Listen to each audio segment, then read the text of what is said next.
hello, Kalukale. My name is Notepad, and I write games for fun. So what are we doing today? Well, today we're going to be working on a game called Somata. Now, maybe thinking, Notepad, didn't you already have a game here? And the answer is yes. Now, there's a story to be had here. Let me go over this story. So, I dev'd a game last week. And it was a good game. It was a pretty solid idea. It was like pathologic. It was really interesting. However, that became organopathy. Now, there's one problem with organopathy, is that I couldn't get people to harvest organs. Now, in a game where you want people to harvest organs, that sounds to be a little bit complicated. That sounds like it's not going to be what I want it to be. So, I had to redo the entire thing. I had to start from the ground up. Simply put, this is a good idea, but a different game than what I was going for. So it's like, alright, cool.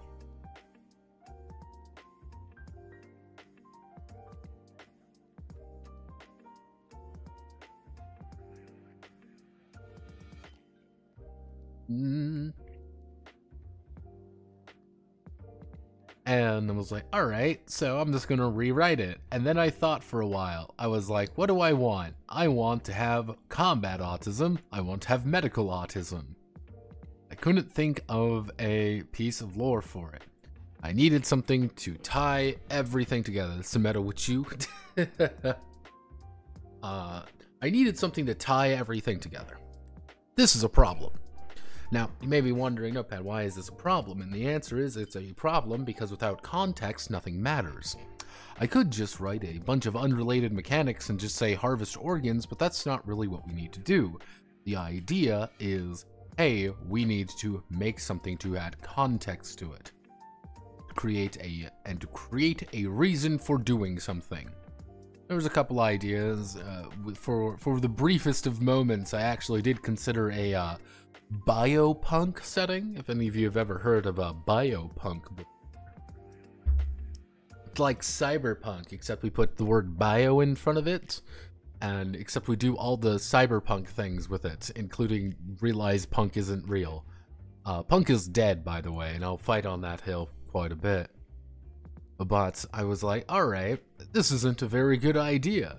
So I'm like, we'll go to space. I'm like, space sucks. I can't find a good reason to do that because what people were recommending, people were like, oh, do deep space warlord organ harvesting. Wait. Deep space warlord organ harvesting simulator. Organ trading simulator. They were like, just make a game like this. And I'm like, there's a problem with this. This isn't an actual thing. This doesn't matter. None of this actually matters. All of this is bullshit designed to effectively just appeal to a weird game. It doesn't matter. Nothing matters. So I'm like, okay, can't use this one. Then it was like, oh, hey, I'll do, what else do I have that could work? I'm like, oh, I'll consider, like, nothing came up because this isn't real. I know Ethical kept trying to get me to do GURPS Biotech, but I think Ethical just wanted to go over GURPS Biotech because there's a bunch of fetish stuff in it. It happens. We all write our fetishes into every setting we do, so have no fear. So I was like, alright. Not working. So I took a walk, got a little crunk last night, got a little fucked up. Happy 2024, by the way. And I came up with this idea, right here, the Notepad Unified Fantasy Setting Unnamed. Now, this is going to be part of a much larger initiative on my front for a few different things. Now, the idea is pretty simple. Roughly speaking, I'm going to have kind of four, I guess you could,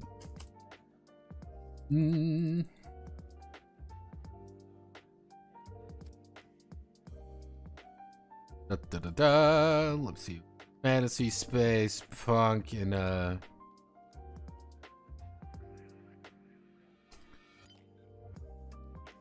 the idea was to have a set of, I guess you could call it unified settings. Now, there is some there's some jokey things you could apply there. If anyone who remembers the TG unified setting, I mean, let me see. This is probably, nope, this isn't gonna pop up. This is some ancient fucking memes. Yeah, the Cirgles. Anyone remember Cirgles? Oh boy, it's Cirgling fucking... Yeah. Remember when Cirgles existed? Yeah, popular at TG. They were never popular. 1D4, let me see, 1d4chan.org. 1d4chan still down. His root fucking died. Wait, Cirgles are a TG thing? Yeah. Cirgles literally originated on TG. You have to remember that. Yes, 1d4chan still down. Yeah, actually let me try 2d4. Let's try 2d4chan. Did this one? No, connection's not private. Fuck that. Yeah, Cirgles are... Yeah, Cirgles were very popular on TG. They kind of exploded on popularity on TG. This is early, probably early, like late 2000s, 2010s. Yeah. Spartan, I have a strange feeling that there's you've interacted with Cirgles before, and I find that very funny. Pretty much the idea, though, what I was having was every single one of these settings would effectively be a lore baseline for a quote settingless game. That's all they would be. At the very core of things, it would just be a justification to add a bit of lore to something that may originally not have any. And it would be like, so it's kind of like saying, hey, there's a fantasy game. What are we using? We're using the Notepad for Unified Fantasy setting. The only thing would be that every game effectively is becoming a part of that world in some way. They're going to be different games, there'd be different ideas, but they would all be part of that same unified setting that I effectively paint a broader picture of the setting with each game. Each concept, each idea is part of the greater concept there. I think this would help a lot for bringing some games together a little bit, especially ones without a setting, because I've been noticing I've been having issues with that. So kind of being like, hey, this is a unified concept for this fantasy game. I can just apply everything I want here. This is a unified space setting, unified punk setting, unified modernish. Easy.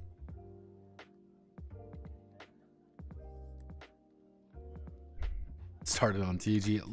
The furries were very popular on TG for a while. I gotta remember that, but we also had ERP threads frequently on TG.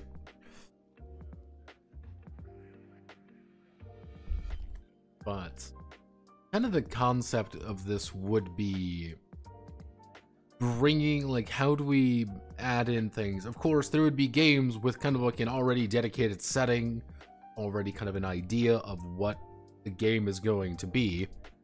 Because, like, if we kind of go up to our ideas like Ultra Instinct wouldn't be part of anything. It would be part of its own world, its own idea, because I would need to build an entire setting around the idea that it's a Saiyan fighting RPG.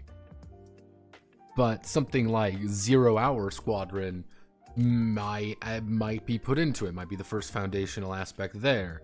Iron Methuselah has an idea behind it because it's a good idea, and doesn't really need a associated setting with it, so it'd be kind of like, all right. So that was kind of a broader thing. I didn't have internet access until like 2017. Oh yes, I forgot. I forget these things. That that some people are from South America.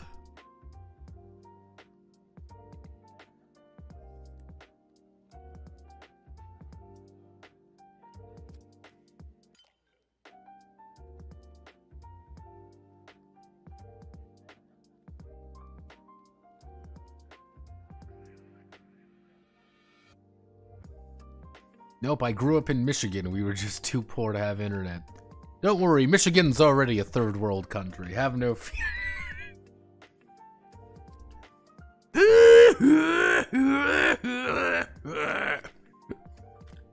Fucking Michiganders, BTFO. Sorry, I live in a real state. But, ow.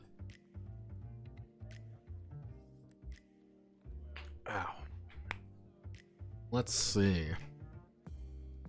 So, basic concept, the basic idea of what I have is all part of the notepad.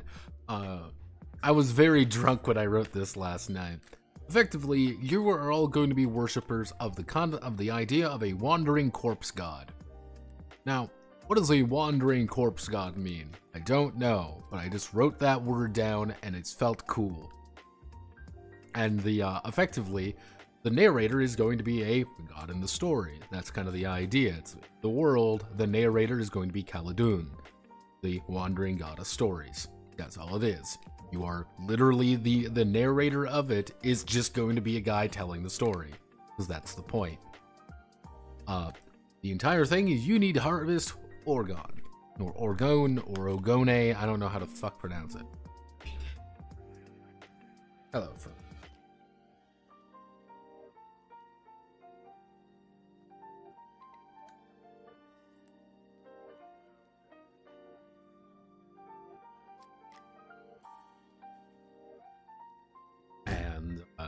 Effectively, one of the main ideas is that you are going to complete your great work. That's the idea. You are on a quest to complete the great. Now, I can reword this a little bit because I can do that.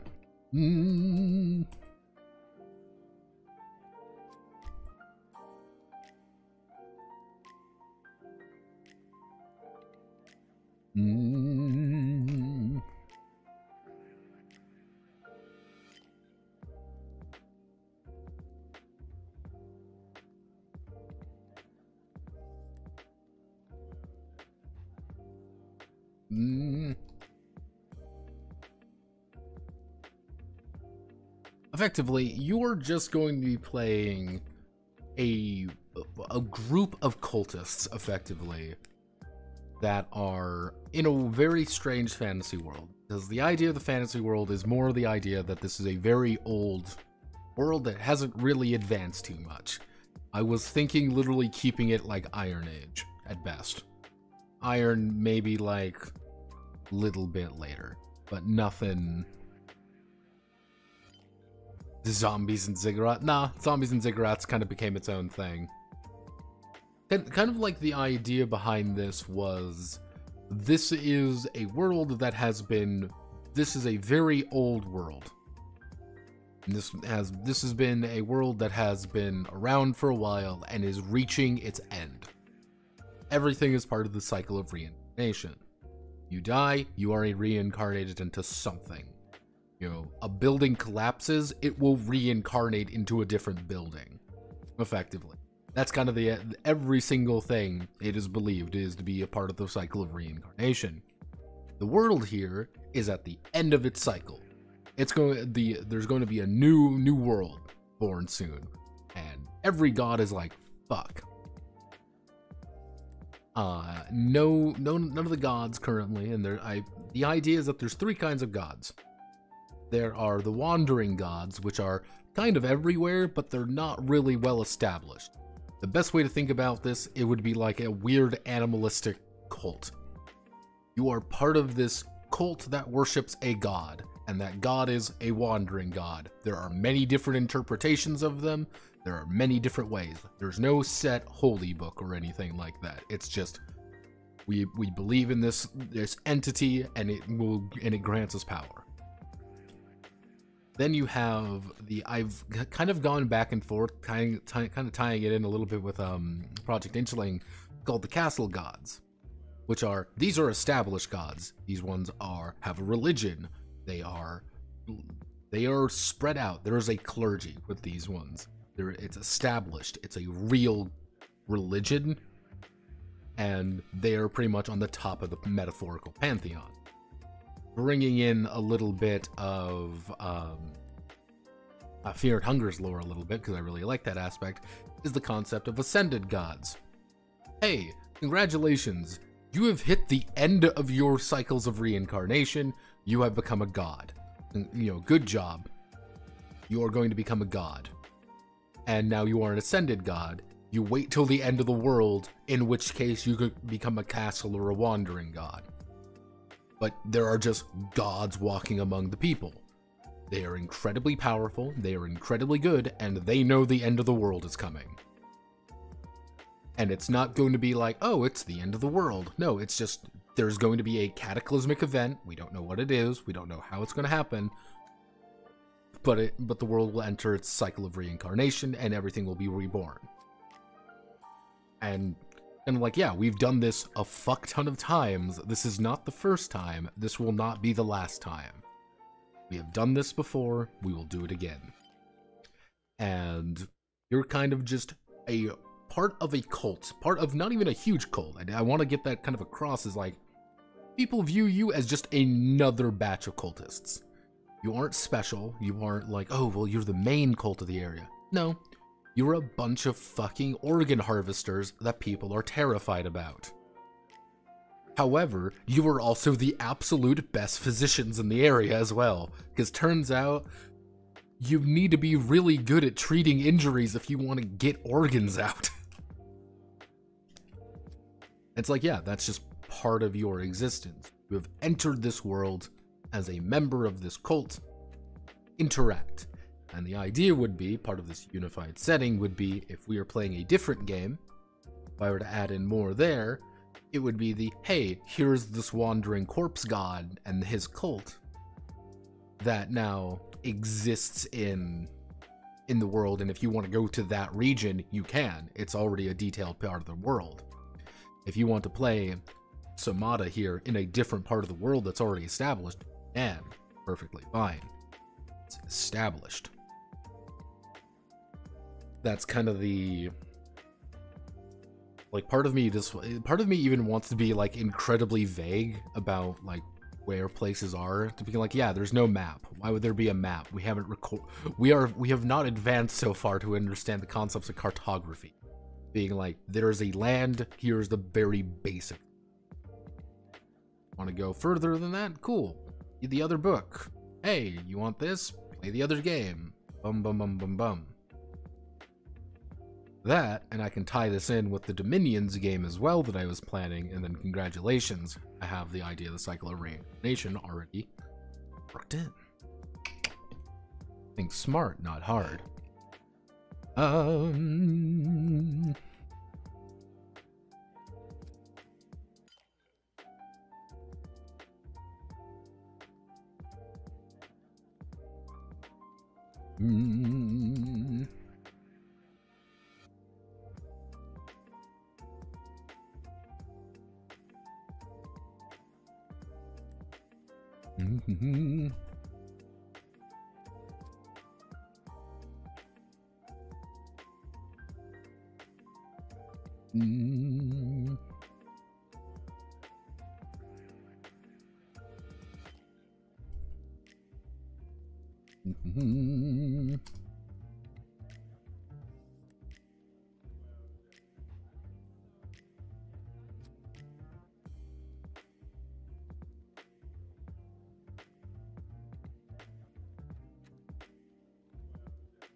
So kind of like, I was thinking like, instead of having like classes for this game, it would be like, what cults are you part of? No, everyone's part of the main, like, you all worship the great, you know, the wandering corpse god. But it's like, how do you view this? What's your actual cult's great work? What are you hoarding all of this Orgone to actually do? It could be, hey, we're hoarding all the Orgone because we legitimately want to become ascended gods. Or, hey, we know our god is technically dead, but he's alive at once, so we want to resurrect him. Or it's like, hey, we want to improve ourselves to all become ascended gods to move on to the next world. That's kind of the idea. It's like, hey, we all have like a weird opinion on the idea of dying, and we have the weird idea on the way of alive. This is just who you are. It's the cult, the man, and the nation. Generally speaking, back up.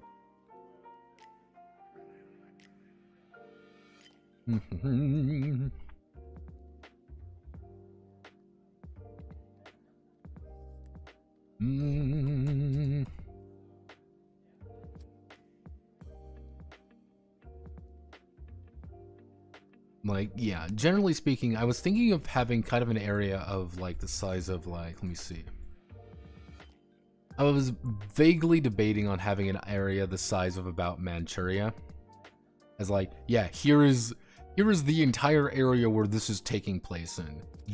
A couple of your, like, 8 cults are entirely entirely kind of stuck in this one part of the world. Is that every part of the world? No. Some people are going to be like, what the fuck do you mean you worship a wandering corpse god? That's weird. You're a weird person. Why would you do that? Stop worshiping a weird corpse. And it's like, no, that's just what we do. You are trained physicians. You are actual medical professionals. Except like, hey, well, we fixed you up. What are you going to fucking pay us with? Well, we can give you money. Being like, okay, cool, we'll take money and a finger. Like, yeah, pay in organs. And then what is skin but technically an organ? I mean, I believe skin is like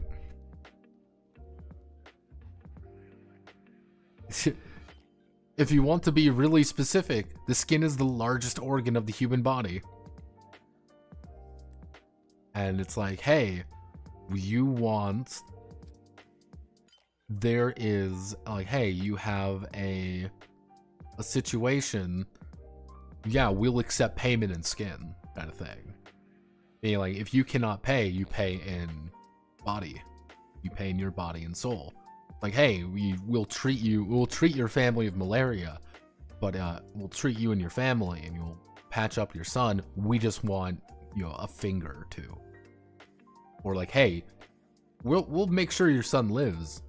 In exchange, we want his kidney, kind of thing. Like that'd just be the idea of like, yeah, give us something, yeah, like, give us an exchange. Your value is a lot different. You can trade in money, but you can also trade in, you know, literally anything other than money.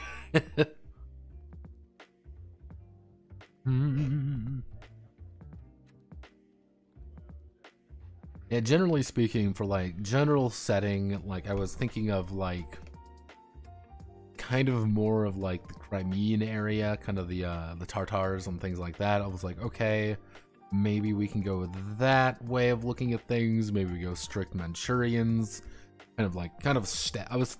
I keep going back onto like vaguely Iron Age steppe cultures. That's what I keep going back to. Like, yeah, this land is really inhospitable and it sucks. But hey.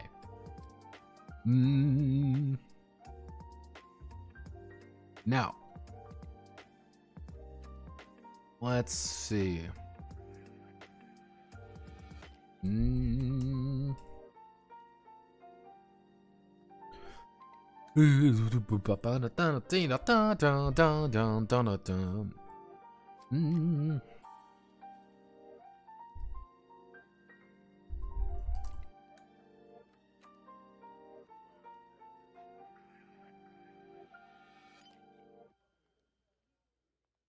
you have any questions, now is the time to ask.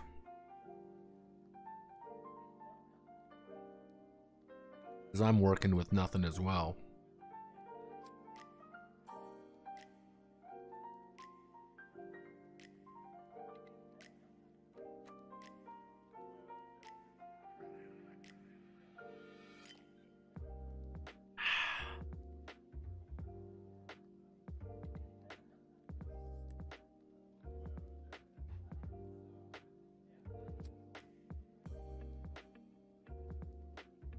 Any initial ideas for the dice system? Generally speaking, because combat-wise, this is just what I'm thinking of with the combat system. Combat is going to, combat is directional. Now, what do I mean by directional? Let me do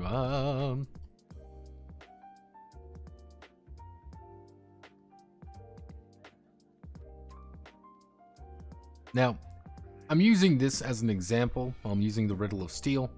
Let me see if I can find like a good. Let me see if I can find like a good way of doing this. Not finding good. Zam.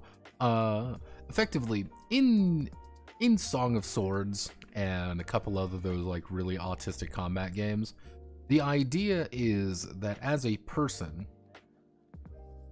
you are technically divided into different regions based on effectively the direction you're swinging. So if I say, hey, I'm swinging in this direction, obviously I can only hit the parts. However, if I'm swinging upwards, I can hit you anywhere around here. I'm not going to hit your leg if I'm swinging upwards. Now, why does this kind of go into the dice system? Because the dice system needs to accommodate this. The incredibly autistic system of managing that. A very initially, I say D10 based. That's my first initial idea. No, but what is about insects and arachnids? Spider, scorpions, that puts so many people off. What about them in their mental stages? Don't work. Usually, the idea of insects, insects are just, they're small. They're small and weird, and we have a natural desire to say small and weird things are probably bad. Spiders and scorpions are traditionally seen as, if I get bit by this, I'm going to feel ouchy, so I don't want to feel ouchy. And some of them are, you're going to fucking die. We are not doing a commission, actually. This is not a commission. This is just me and this is just me and my work. My great work, you could say. DA for the cardinal directions, and in between that I forgot the proper name of. It's because one of the other things is, again, we got to remember this is this human body here. And we're going to have to track the various parts of the body as well. Remember, every part of this body is very useful to us. Every part of this body is something that we can stab into and then have blood spurt out the back as someone dies. And we too can die. That's why I'm thinking, initially I say D10 based. Because D10 has a lot of maneuverability with things. I haven't even detailed what skills are going to look like yet. I have no fucking clue. That's why we're deving.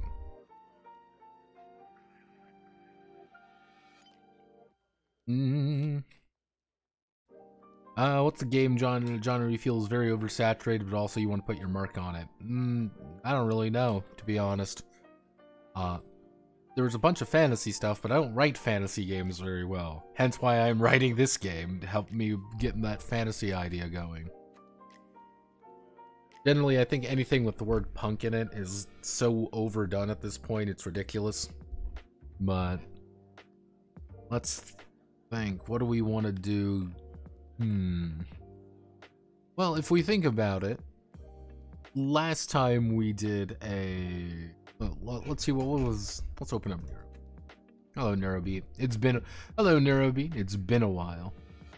Neurobeat was weird, and that's legitimately Neurobeat is the reason we are not doing a Cyberpunk game for this, because it is just a lot, and I'm like, fuck that.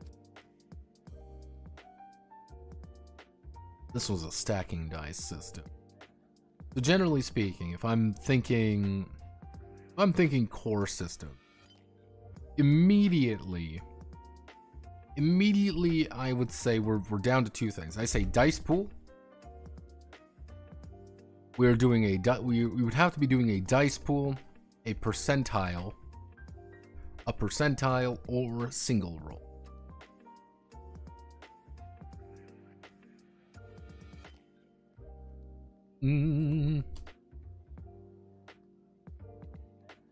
Now, percentile is pretty easy. 2D, effectively 2d10 roll, get under a target value. Easy enough to understand. We can assign various percentages to literally everything. Super easy, super simple.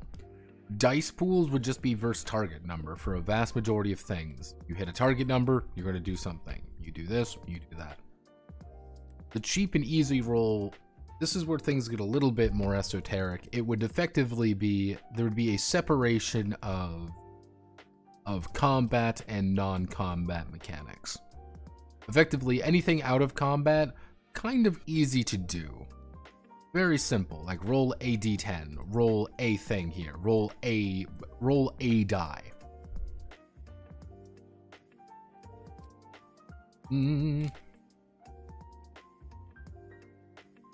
Introducing Note Punk. So the kind of idea there would be a little bit different. It would almost be like Phoenix Command, where the entire game, like, oh, here's the really autistic combat system and medical system, and then like here's the rest of the game where it's like a page and a half, like a page maybe, because we don't fucking need that. But I also don't want to go full Phoenix Command on that because I feel like that isn't correct.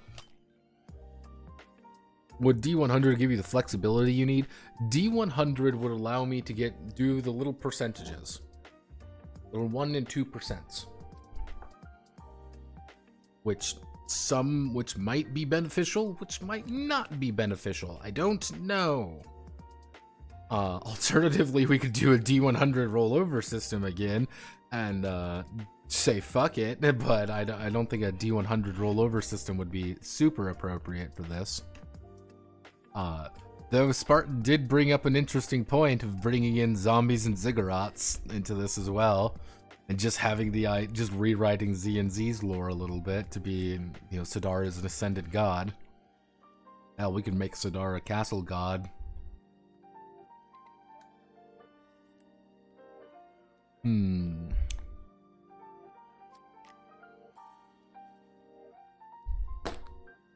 Let's think.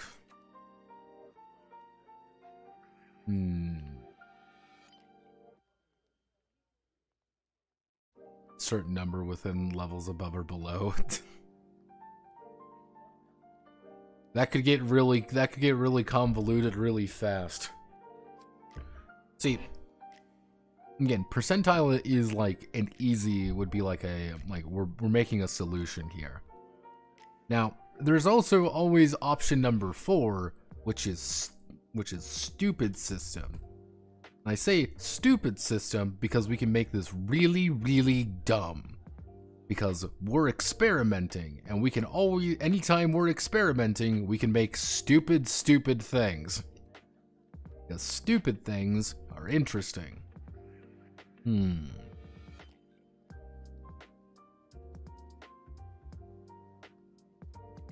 The D40 system. D40, we are not using the D40 system, god damn it.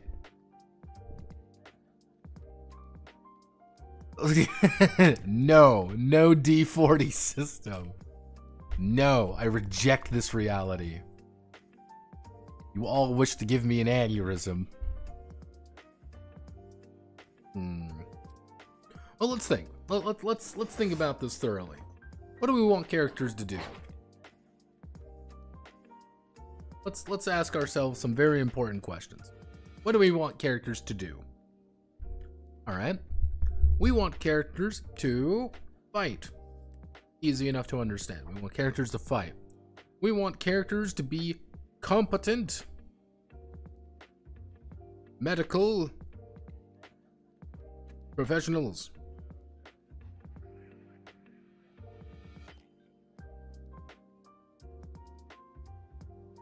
And competent medical professionals.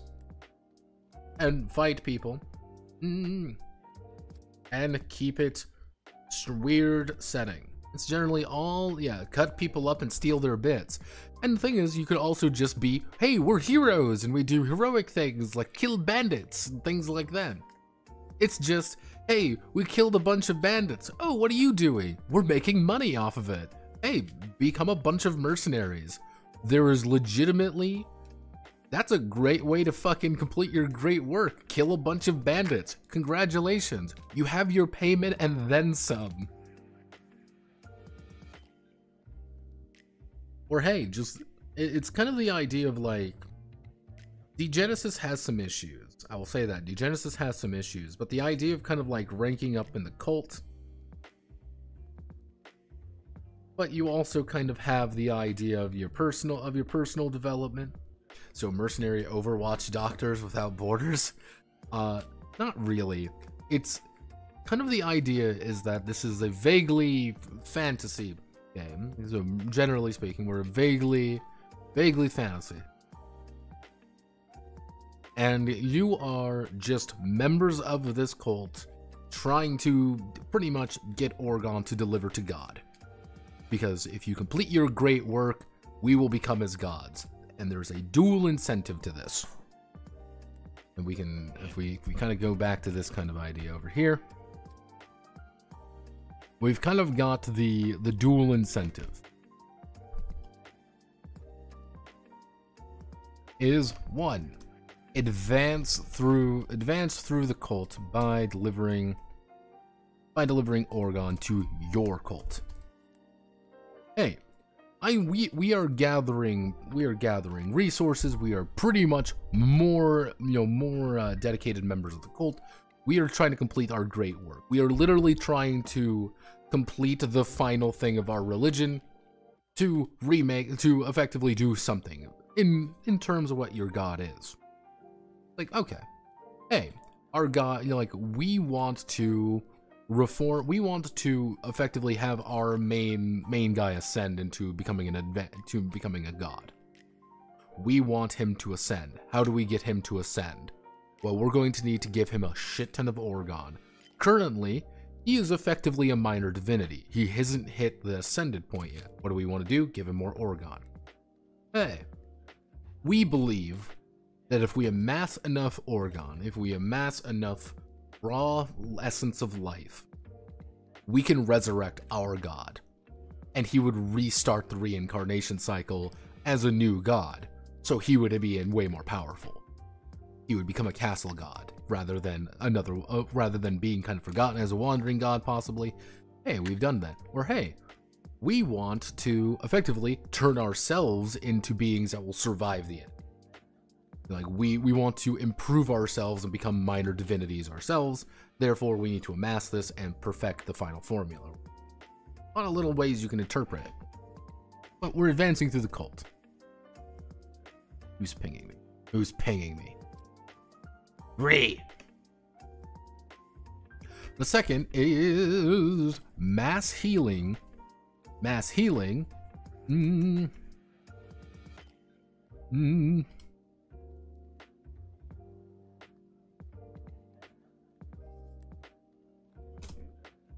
In a setting where, hey, in a combat system where I want the idea that if someone comes down on you with a sword and hits you in the neck, you're going to die. You have been hit in the neck, your artery is fucking popped open, you are bleeding to death. You your friend scrambles over to you, you're gonna fucking die.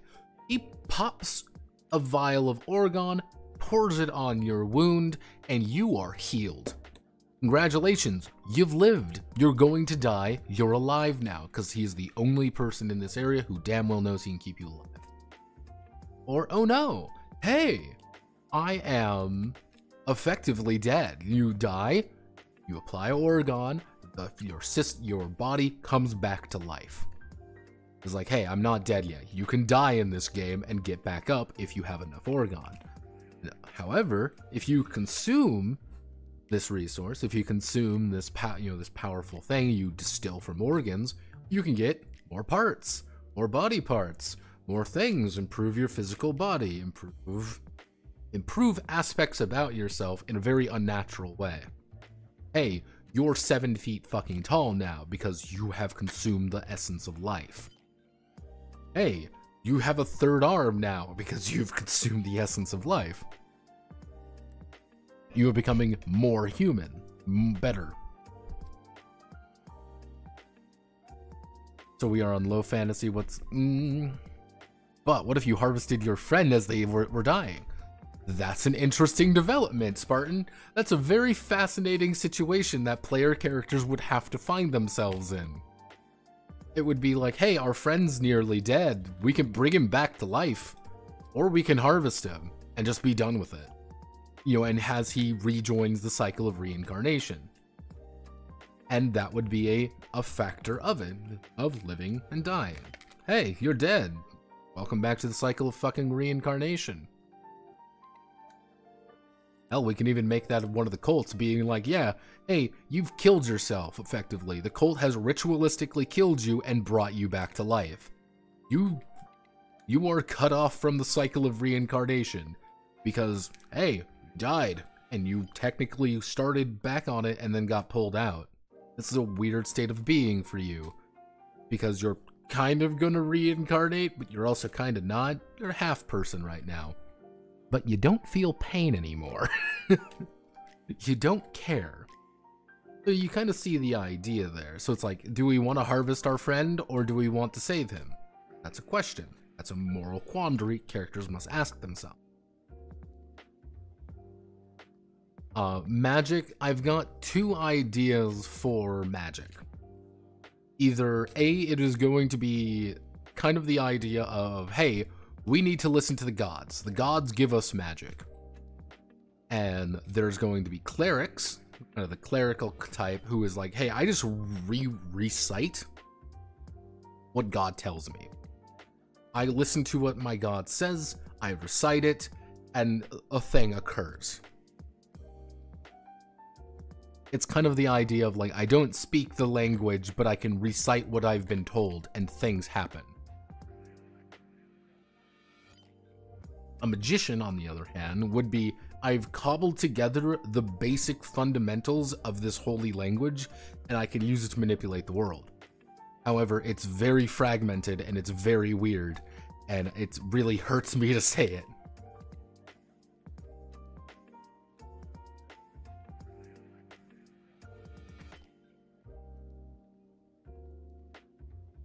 So it's kind of like that one comedy book where the gods had to do essentially bitch work to keep followers.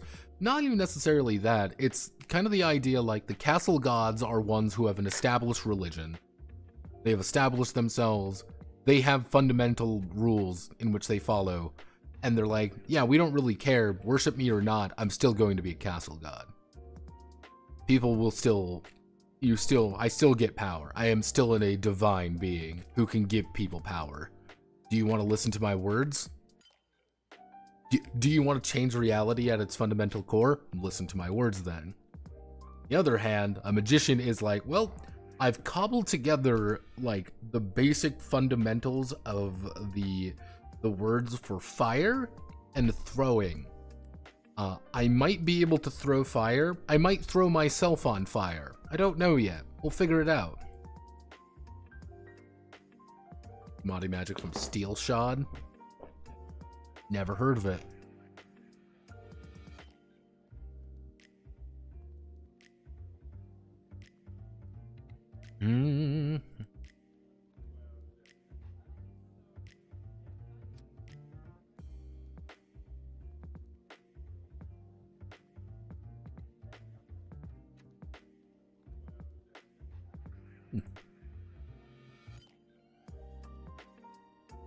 And it's kind of like, I want magic to be like, not common, but it's kind of the idea of like, Do you know a magician? Yeah, we know a magician. He lives, there's like a couple of them that live around here. And it's like, do you know someone who can cast healing magic? Yes, we do know someone who can cast healing magic. Being like, is it good? No, it sucks. Every time he speaks it, he charges us kind of like, yo, anytime he casts any fucking healing, he fucking rips us off. You guys are a lot easier because you just charge us a finger or two. And the village puts a guy forward, and it's just like, oh, hey, Tony, I know you broke the rules last week. Guess what time it is? We need to fix everyone up. Be like, all right. He puts his fucking arm forward, and you chop his fucking arm off. It's like, yeah, give me your fucking arm. It's like,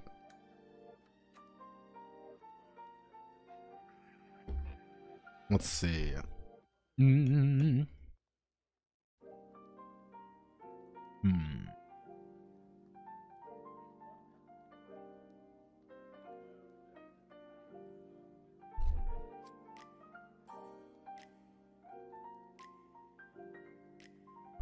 I say D10 would be the ideal dice pool there. Keep hitting Control X instead of Controls. Let's see, percentile would be, I would say roll under would be ideal here.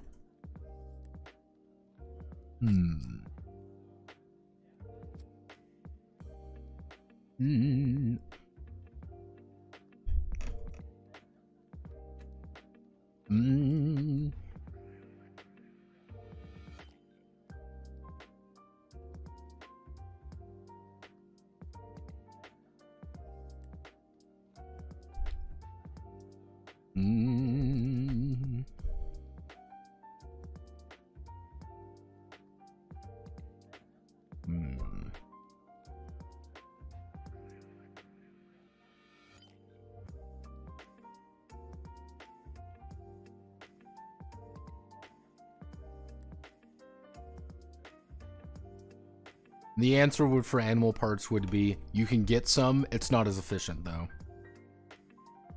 Like, yeah, you want to be, it's like, are there people in the cult who are like, we're just going to raise animals because it's going to take us effectively a year to get as much as we would get from one person, but we don't have to kill anyone. But you also get the one guy who kills 3 people and he's made 3 years worth of profit in a day.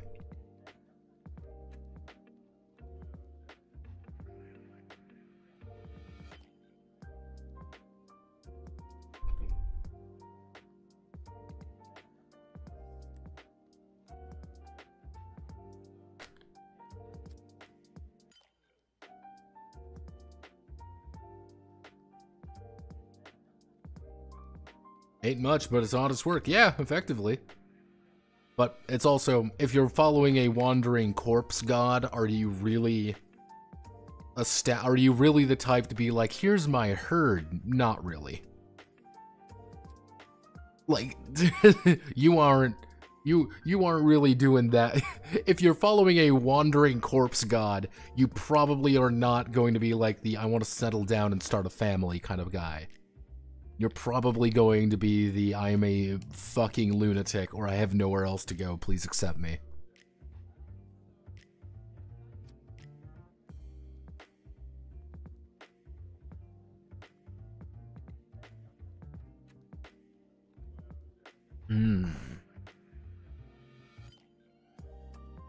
What was the one thing that...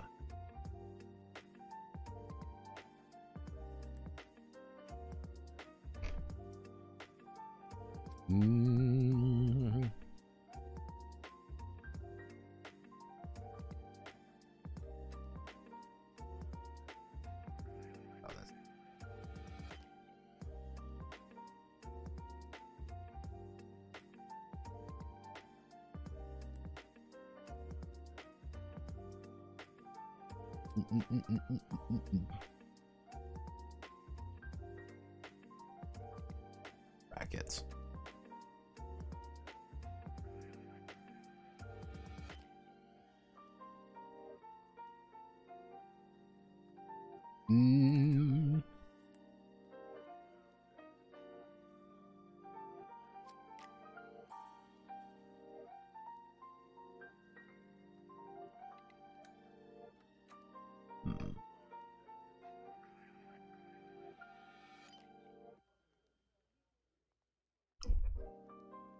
Because the concept behind organopathy, kind of the original variant of the game, was going to be a D10 system, but it's like you succeed on everything. It's effectively being like, do you have a skill in it?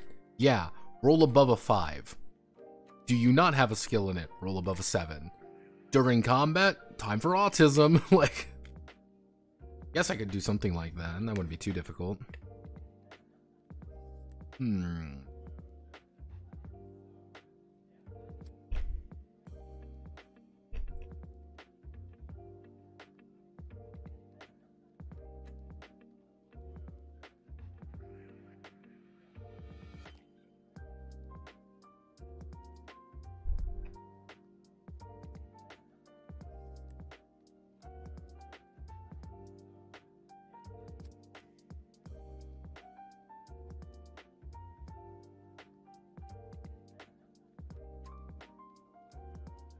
I feel like I wrote this before. Oh, I wrote something like this before.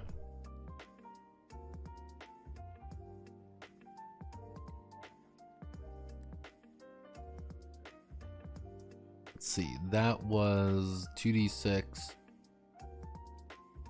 That was...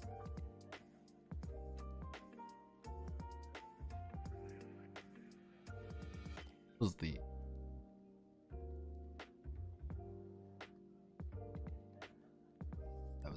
That's the D10 dice pool. D10 dice pool. D10 dice pool. Anthrodesis Dissonance was D6 dice pool. Bloodcoin Steel is obviously 6. Brave New World was D10.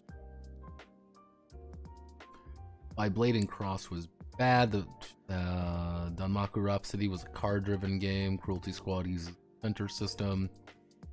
Bryce's Sinner uses D6s, Clanhead used D6 dice pool, Catman Thule used D20, I believe. Haps is the stacking dice.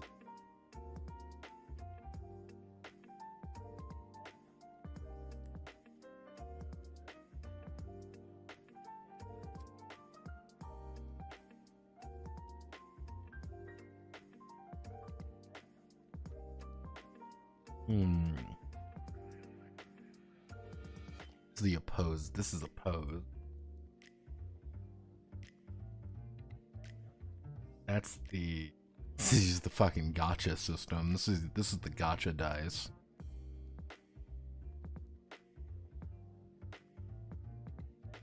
Yeah, this is where the fucking threshold system came into.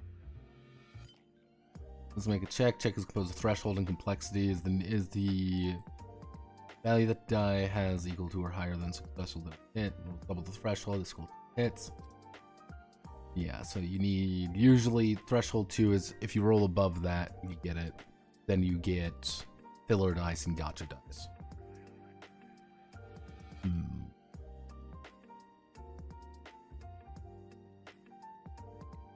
I need to rework deep girls regardless.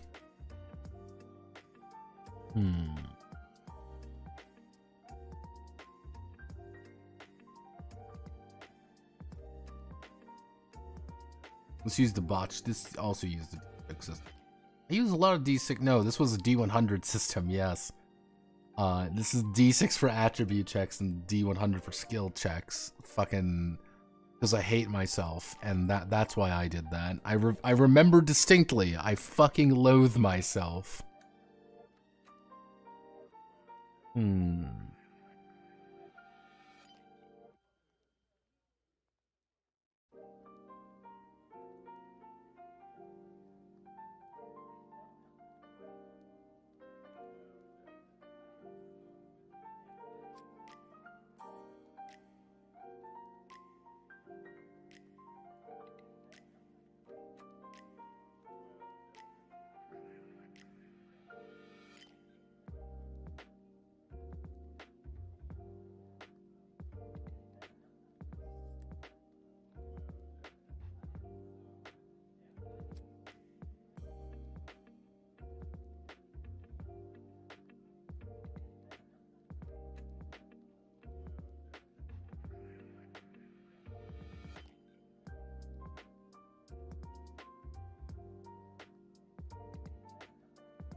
Hmm.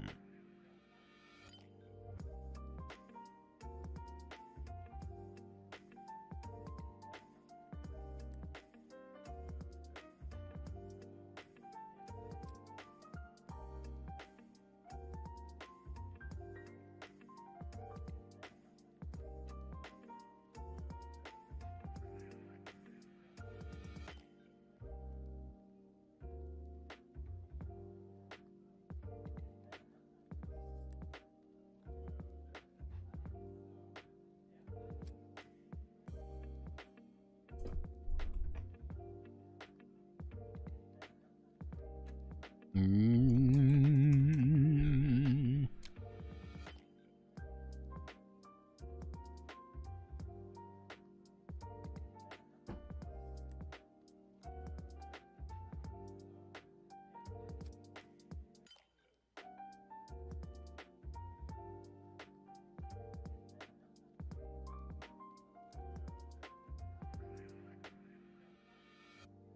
Hmm.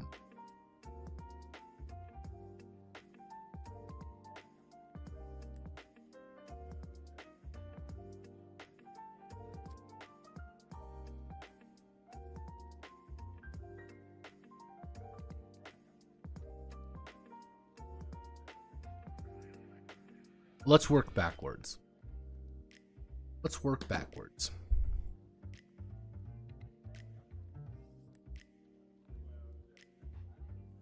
I wanted to swing my sword at this man.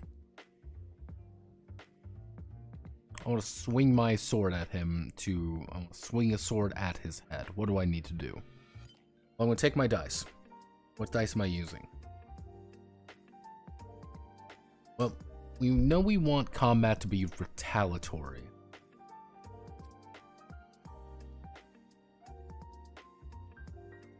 So we have retaliatory, so we have an opposed system. Opposed. So what do we want? We want retaliatory combat.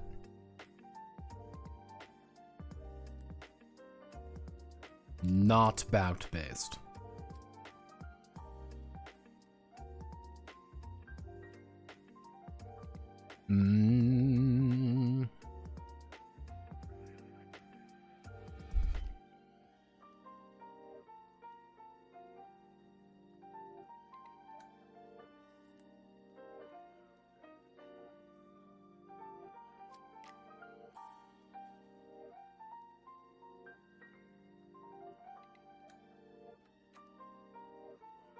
Take my sword.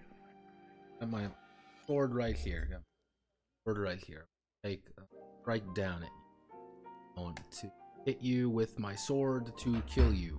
What am I going to do? We're going to make an opposed check. I'm versing you, you're versing me. You both roll. I rolled better than you. So I would hit you.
So, going to muse.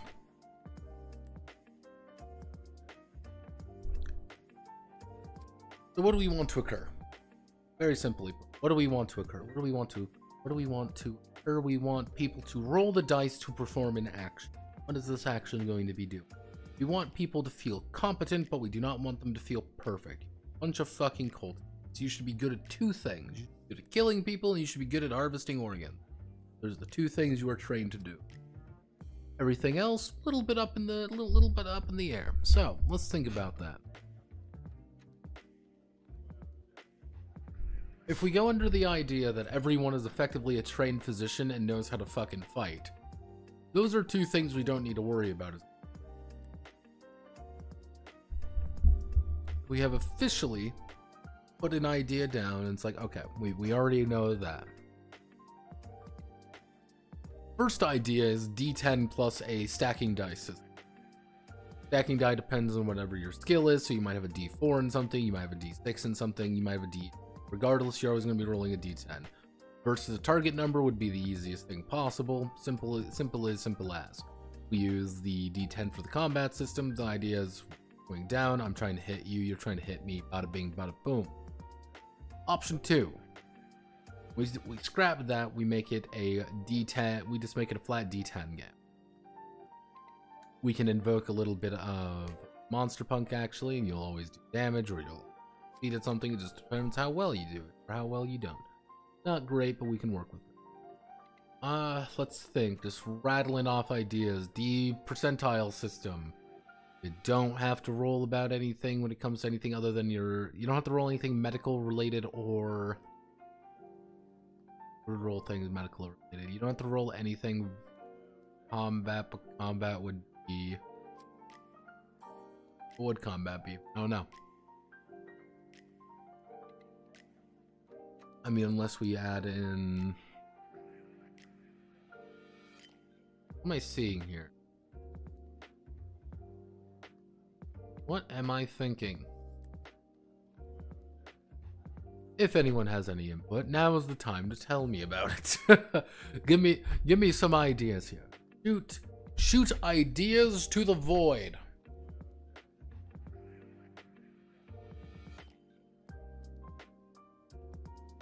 Because right now the void is all I have to work with. So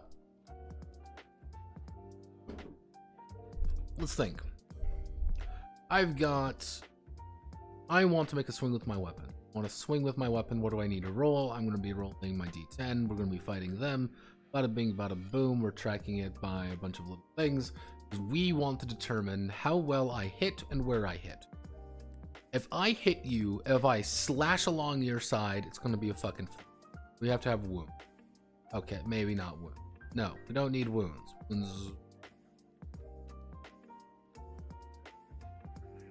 Because what I want to do is I want to be able to track where you're getting hit.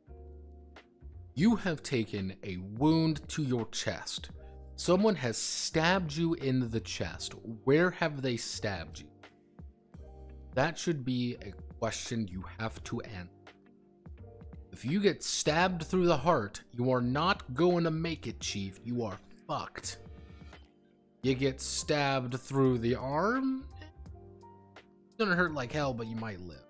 You get stabbed through your side, but you don't hit anything vital. Very different. Hurt like hell, but hey, we want to have pain. Pain and shock. Okay, pain. Okay, we're gonna have a pain threshold. Easy enough. Then we have pain. Pain bad. We don't want pain. We're gonna take a lot of damage from pain. We are generally going to have a bad time doing things.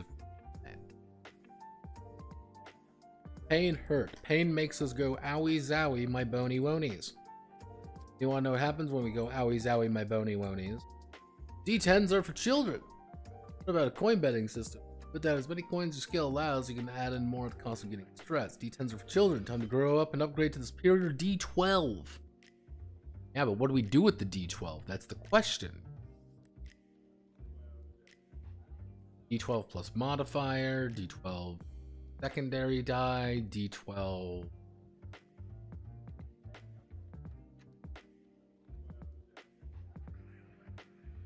Now, bear with me. D12. That's the best of the best. You're skilled in it. D100 dice pool. Let's say this. D12. You're skilled at it. You know how to do this thing. Awesome. You're gonna roll it. I'm not skilled at this thing. I am completely unfucking trained. D6. I'm in the middle.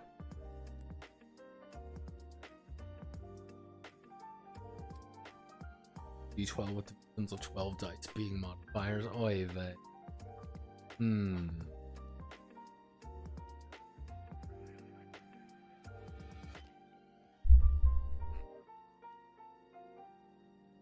So, got one of my note cards out here. So let's think. D12. D8, D4. Intervals of 4s. 4, 4, 4. Easy enough to understand. 4, 8, 12. I am unskilled at something. Oh no, I suck at this. I'm going to be rolling D. Oh wow, I'm amazing at this. Super skilled. I'm going to be rolling D.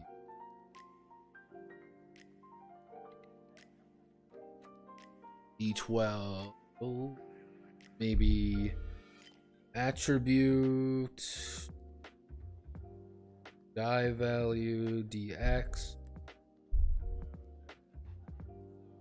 Skill. Maybe skill. The number of die. Maybe we flip that. So if I have an attribute of 3 and I have a D, let's say for example, I have a strength score. I don't know my attribute yet, but I have a strength of, let's say, D8. I have a skill of swords at 3. I'd roll 3d8.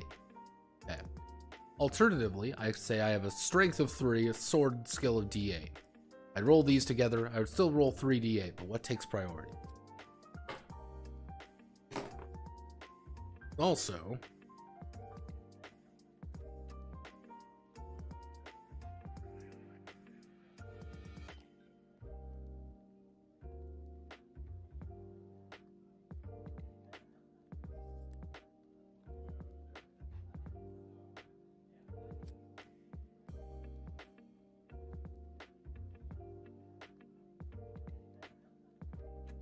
D12 dice pool.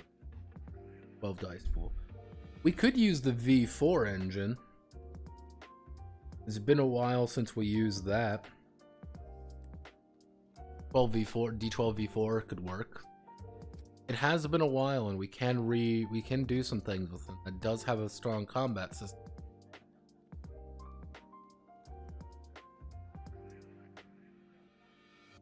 This is the V4 engine. Effectively, 12v4 is very simple.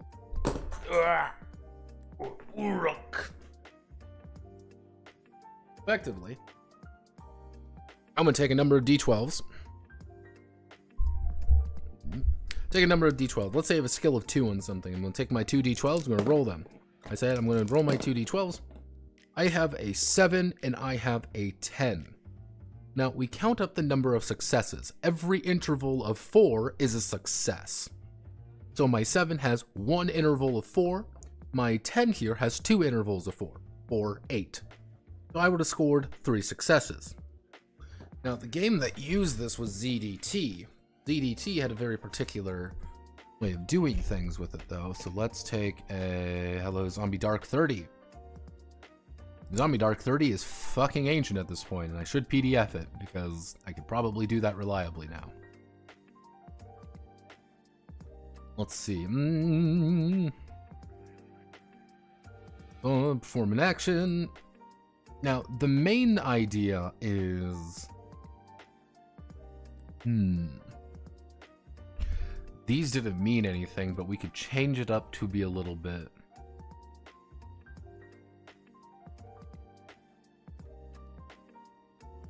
We could change the attribute grade up.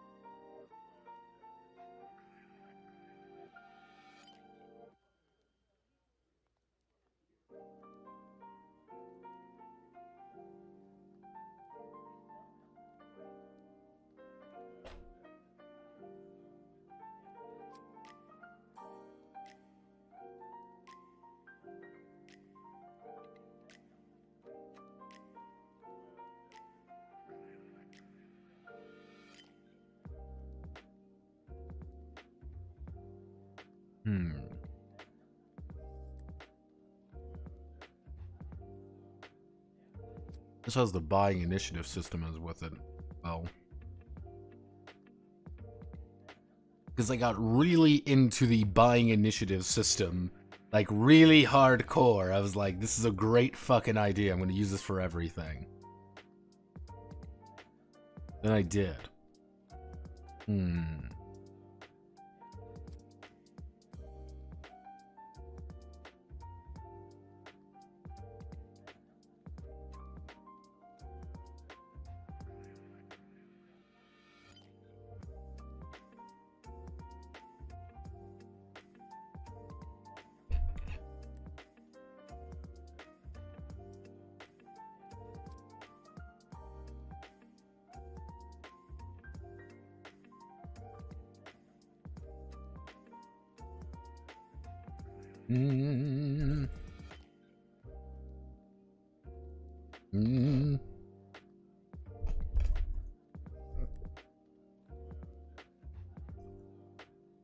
We reworked the D12v4 system.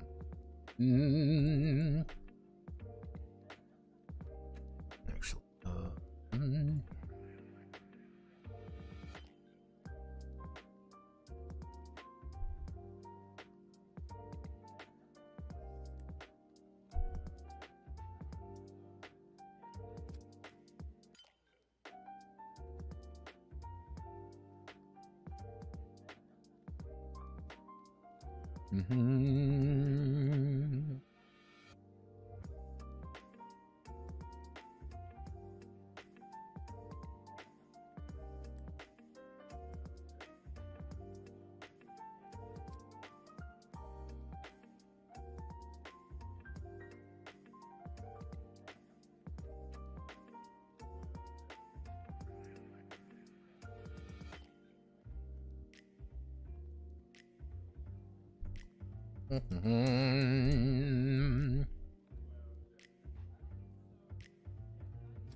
One, 2, 3, 4, 5,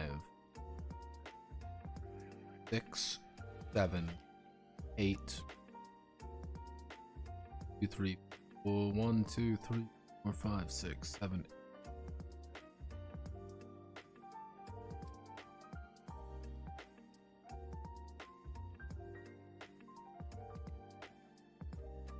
9, 10.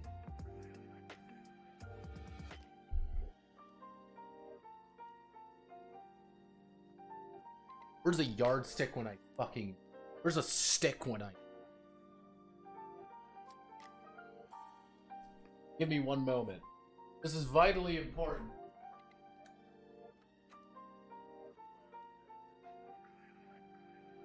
I have this cardboard box here. What would I do if I didn't?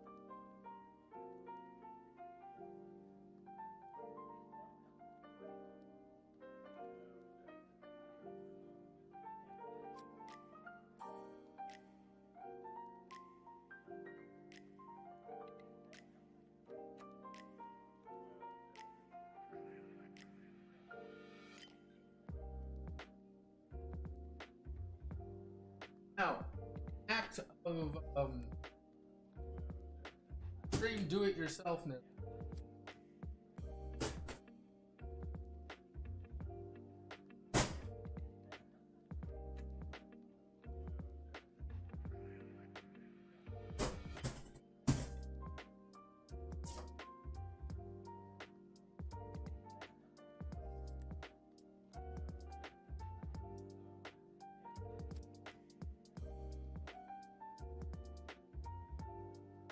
Got one.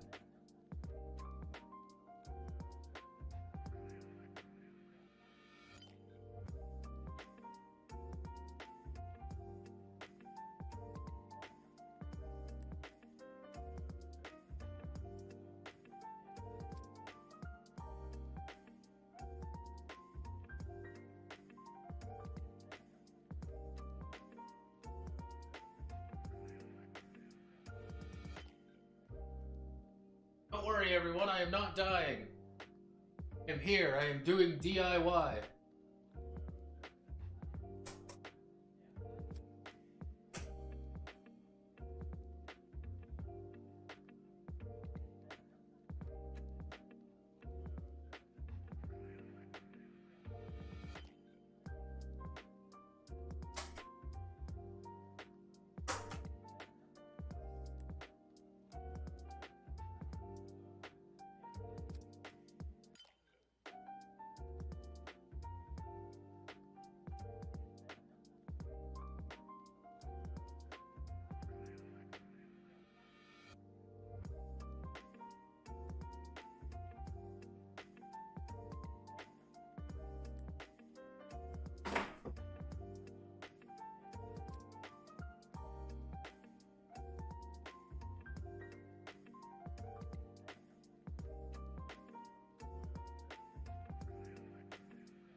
Oh. Power of DIY. I've made myself a cardboard sword. Why? Because I am in fact a 10-year-old boy. I can do. I make grown-ass adults. So, got my cardboard Excalibur. Yeah. 1, 4, 6.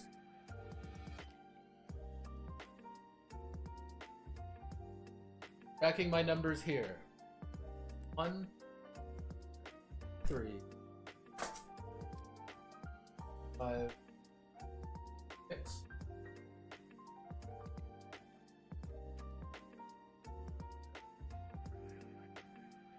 Put in lever. Where can I count it by area? That would be like 1. Ugh. Yes, I'll have you know I was swinging a cardboard, a section of cardboard around. You can't show us you made a cardboard sword. Literally, I just cut a little section of cardboard out and...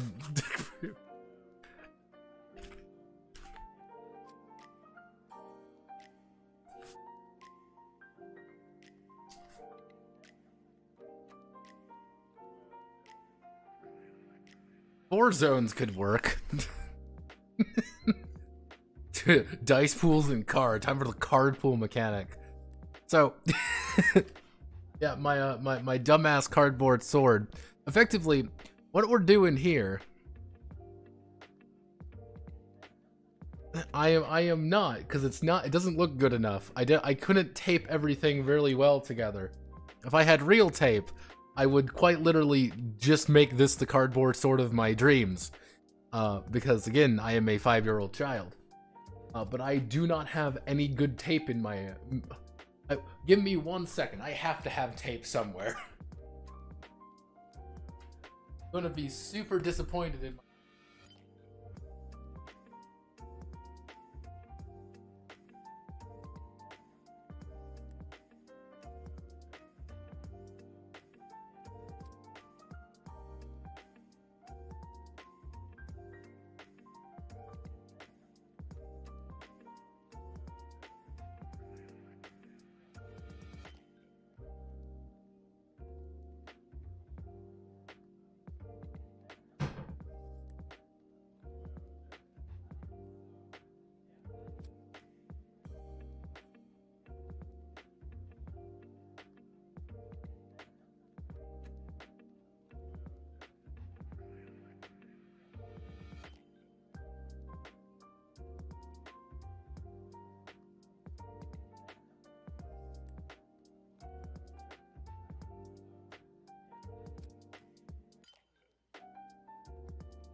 Have no fear, everybody. Your boy found the duct tape.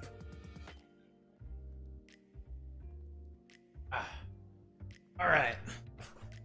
This is now a DIY stream. Because I knew I had duct tape. I fucking knew I had duct tape. Oh. DIY stream with notepad as he makes a shitty cardboard sword to swing around for a game. Now, yeah. Because I'm not very a very handy person. I never. This is not going to be a formal, very nice weapon. It's going to be a bullshit, stupid one. But it will serve my purpose. That's all it really needs to do.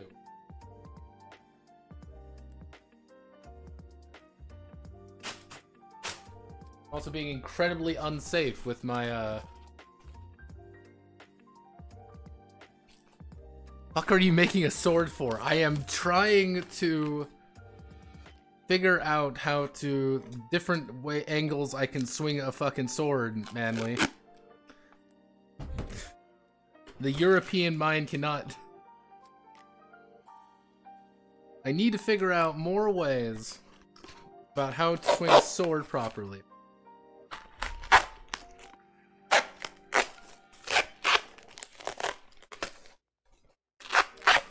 Why don't you already own a sword? Because I am not a warlike man. I believe in peace, love, and the American way.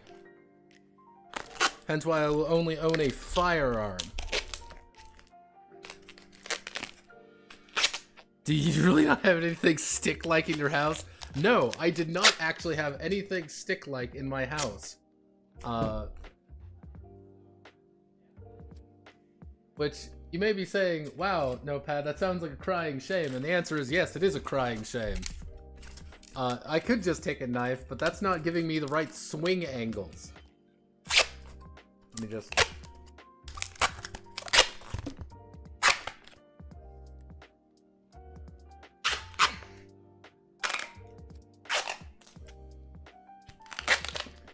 This is the kind of content you come here to the Notepad Anon experience for, as I make a cardboard shit Minecraft sword. Because I have lost control of my life.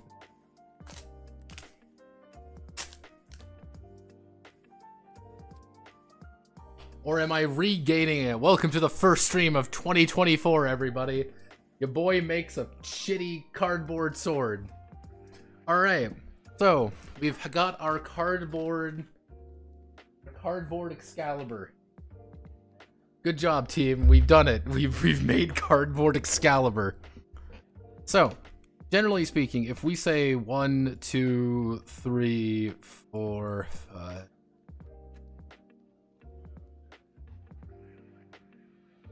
Now, again, so if I'm taking my sword here, my awesome Excalibur, and 1, 2, 4, 5, 6. Where can I add to?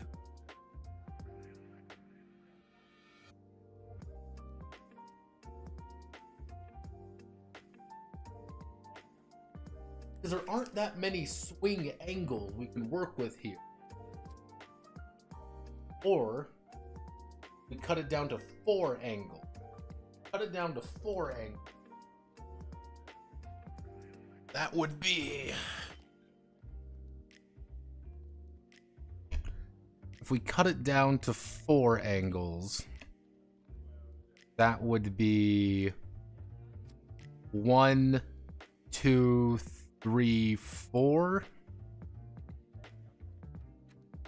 Or we can get really autistic and we do 1, 2, 3. Actually, that would be 1, 2, 3, 4.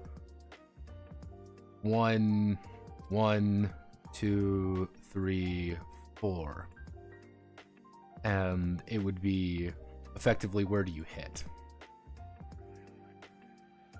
You have no steel. You have no stance.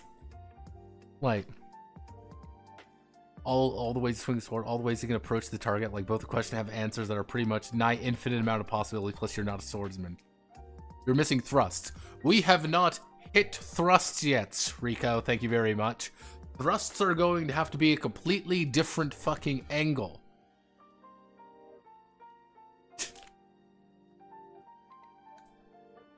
Spartan. No, you don't understand. These are 4 different cutting angles.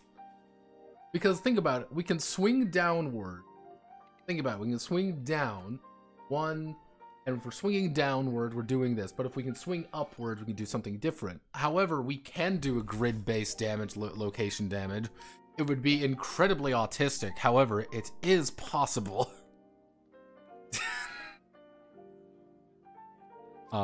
Now, ultra autism would be we grid out the entire body, and when we grid out the entire body, it would effectively be if you are cutting down, let's say you manage to cut down something like this at this angle, right? You're hitting someone, you're effectively cutting along someone's heart. If you're doing a slashing motion, it would be you go through the head down. You would hit the head, it would probably stop there. If you're doing a sideways cutting motion, you would go through the left arm. You wouldn't go too far. You're doing a stabbing motion, though, you would pierce right through them, and it'd be like, okay, do you actually pierce armor? If you pierce armor and goes into flesh, you'd have to deal with the rib cage. Then, and at that point, it would effectively be like, do you slip past the rib cage? You can slip past the rib cage into the heart, they're dead. Because that is the ultimate protection we have to our vital organs, which is our rib cage. Which is, if we want to be incredibly specific, God,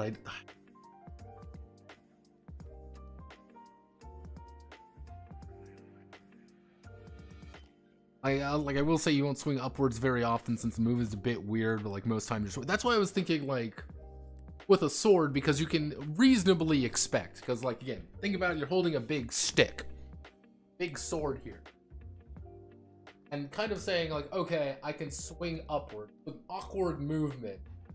That's still like a movement you can do with a knife. It's a little, I've got my box cutter here, got my offhand weapon here. Making like an upwards movement with like a box cutter is a lot more awkward than being like, I'm just dragging my sword up.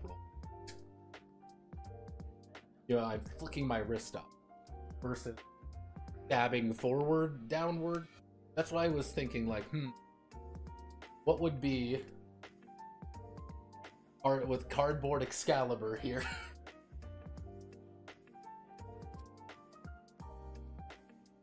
Could you combine the zone and grid idea? See,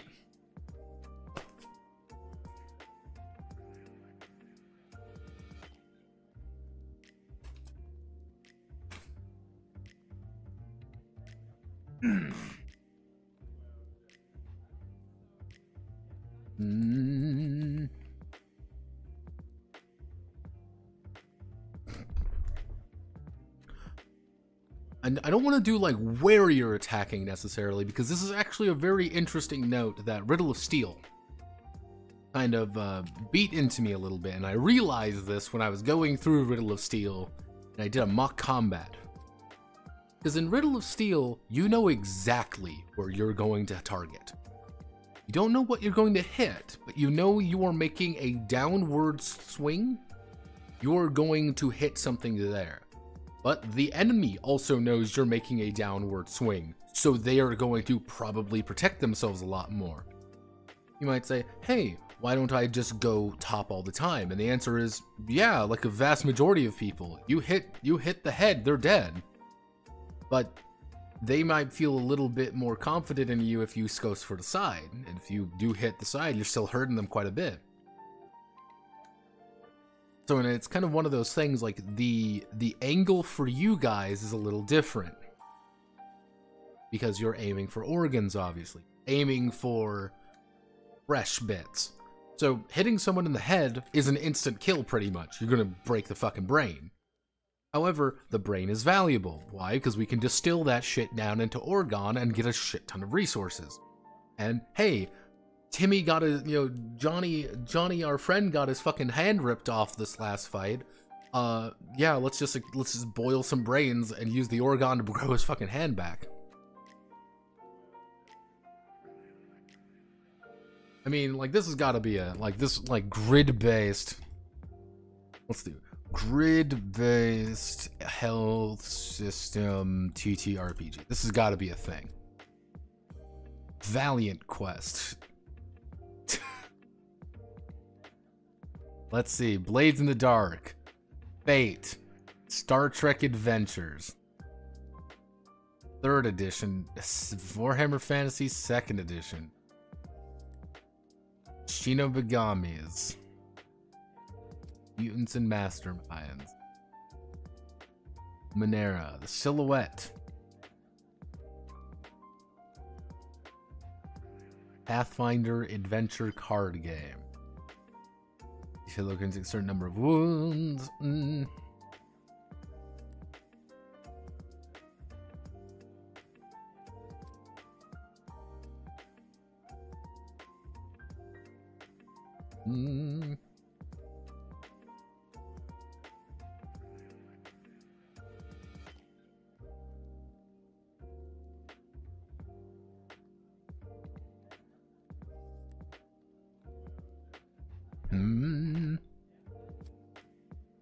Once again, the Rollmaster guy is here deleted.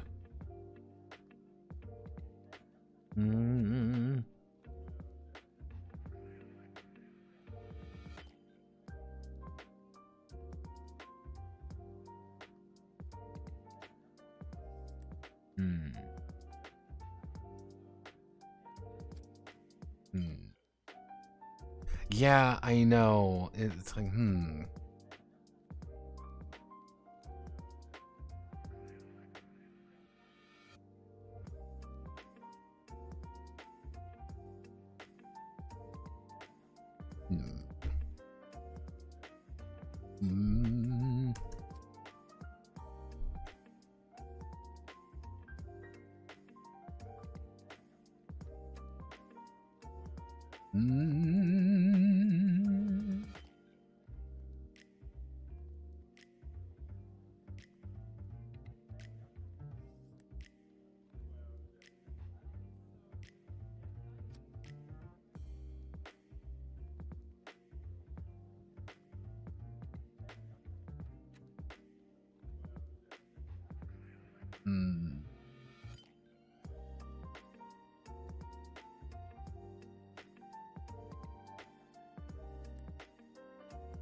like, this is, we would be going into uncharted territory with grid system. We would very much be going into uncharted territory. I mean, there's got to be a game out there that does that. Like,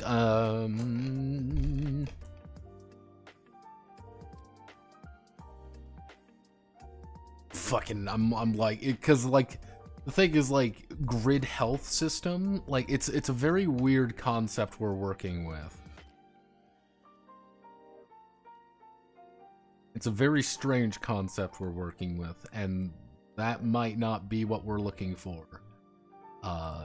That this might be a very different premise than what we're thinking. What simple answer would be, you effectively have 4 angles of attack. That would be the real simple answer. It's like, where are you actually hitting? Well, I'm going to be hitting in one of these 4 locations. We could also technically do it 6 locations. If we want to be really specific, we could probably do something like, we could probably do something like this. That's why I'm like, if we do something like this, we could reasonably hit any location on the body with a with using D12s. That would be pretty easily. internal organs would get a little bit more chaotic, as it would really depend on where you're aiming at. But it would quite literally be like, are you aiming for the lungs? Because you, as a trained physician, damn well know their lungs are going to be about here. You already know that, like.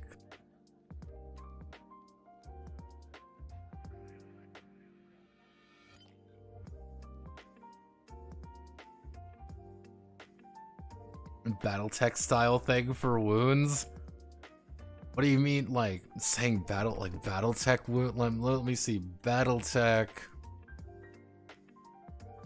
Let's see. I just want to see it, like.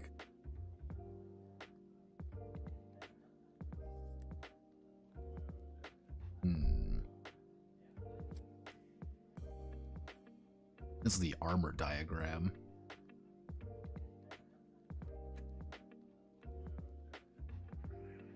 Not necessarily like this.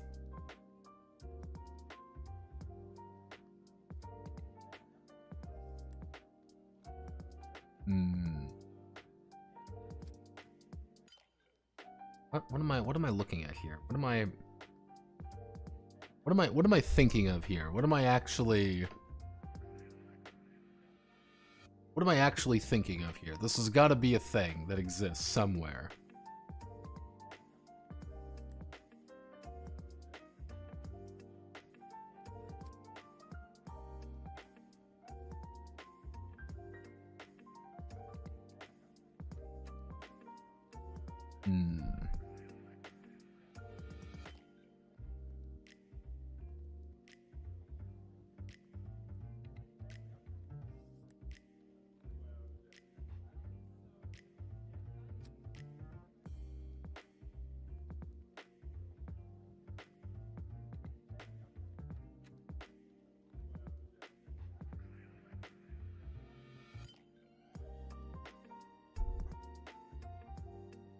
Let's see.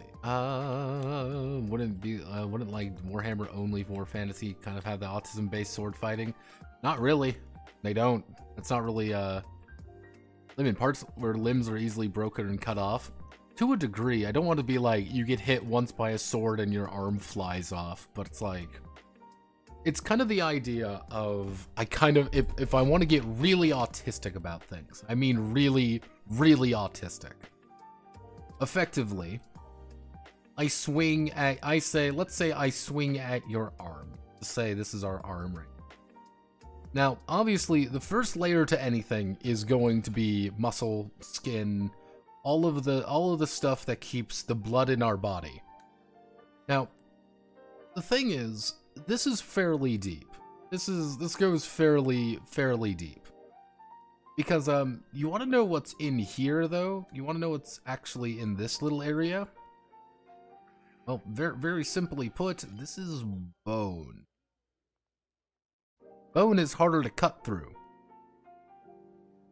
And, hey, you want to slice through bone. Bone ain't gonna chop. You don't cut through bone like it's a fucking, like, butter.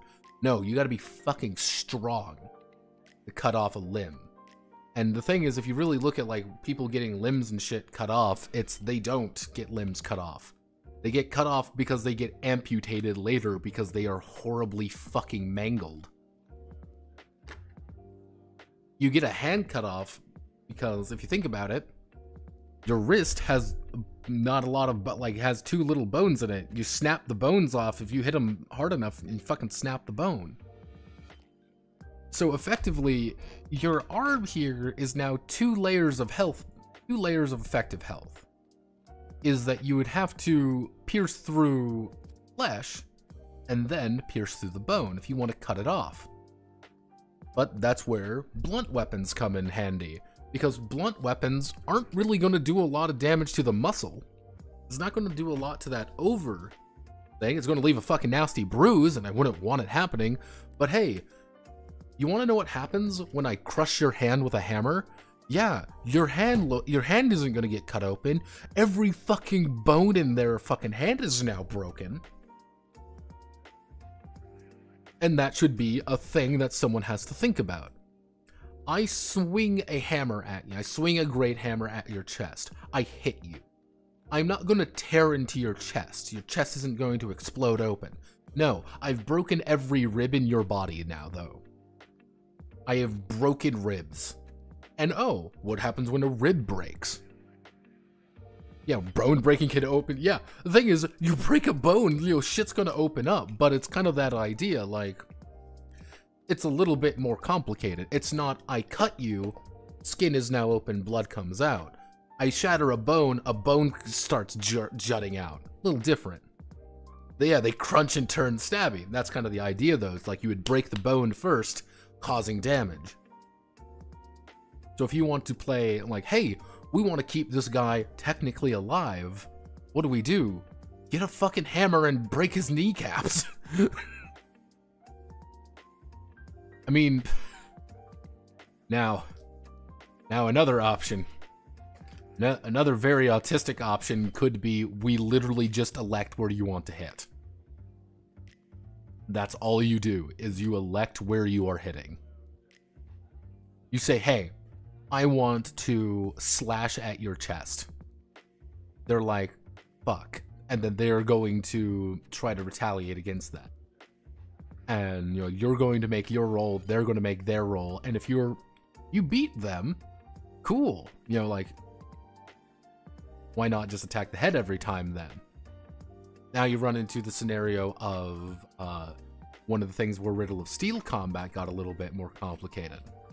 Because Riddle of Steel combat is go for the fucking head, because attack downwards, because attacking downwards is the best option you can do at all times. The thing there would be probably they can remove it.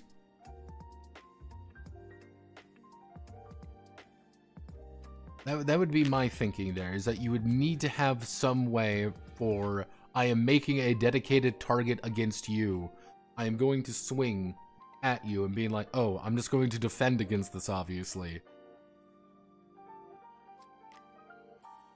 Yeah, it's just like, because people always protect the head, and, you know, and that could be an option of itself. You're going to probably wear a helmet. You know, if someone is attacking you and you are wearing armor, you probably want to use the armor.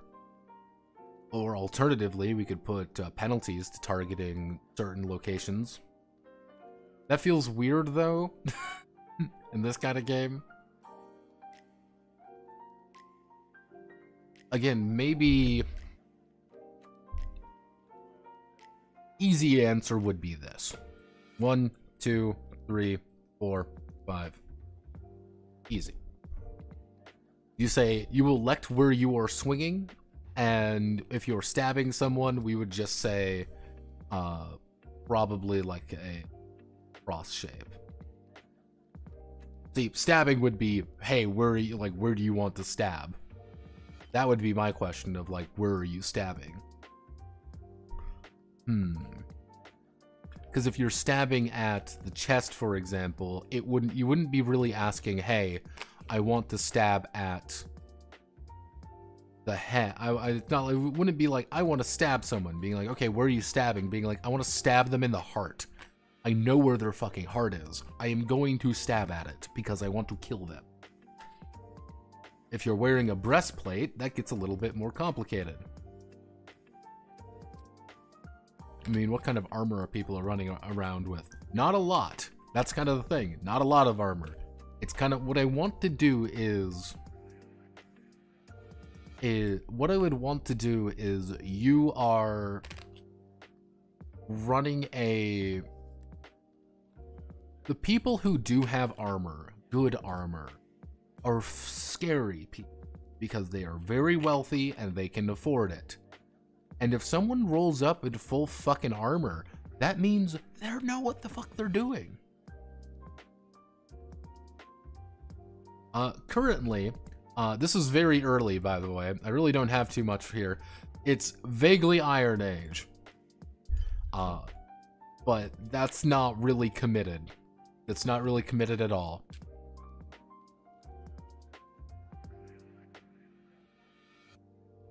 It's very loose in that regard. Because the thing is, it's not like they didn't. It's not like people in this era kind of didn't have any art. Like if we do Iron Age, if we think of like, oh, Iron Age armor, you got to remember, fucking Iron Age was, people had, you know, metal armor in 100C in the classical era. Like that's not like too hard to really be like, oh man, never seen this. Like even if you go for like things like this, there's still metal armor. A lot of it was padded, of course. Still armor. That's why it's like,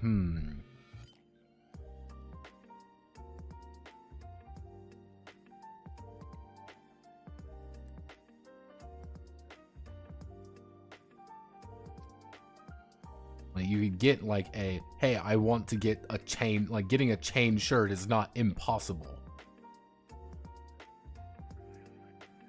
It's just, hey, a guy running around in full chainmail is probably going to be pretty fucking wealthy. First Knights or Iron Age, like what century? First Knights or the best way to word it would be, you are seeing the first understanding of Knights. But what I was kind of the idea was like, they're not really that. I want the setting to feel weird in their own way. That's kind of the idea, because it's a very generalized setting. It was just kind of like whatever the fuck I feel like putting into there. And if you want to be like really specific, if I want to get like an idea, like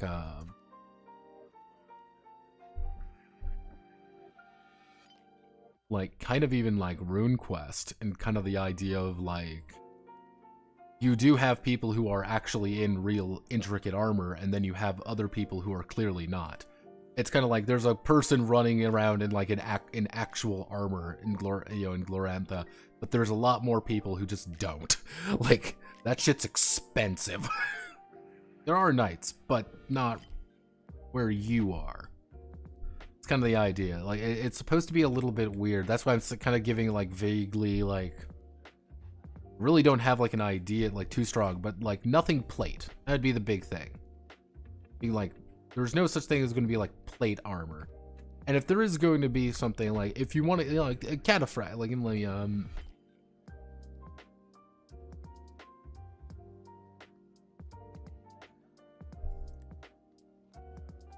to kind of give you an idea, like this dude right here, these cataphracts. These guys would be the wealthiest of the wealthy. These guys are the impossibly wealthy guys who you do not see. You see like 5 of them, and you're like, oh, we're going to die. Because these guys are way better armed than everyone else. They are way better, you know, they're better at everything than you.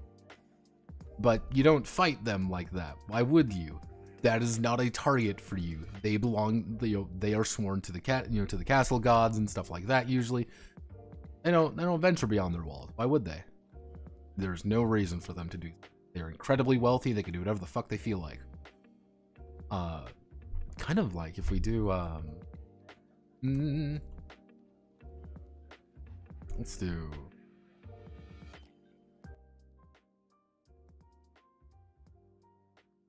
even things like this, these are like too, even these guys are like way too armored, roughly speaking. A lot of these guys are armored. But it's kind of like, you guys, like normal people aren't rolling around with armor everywhere. A mercenary might have a chain shirt.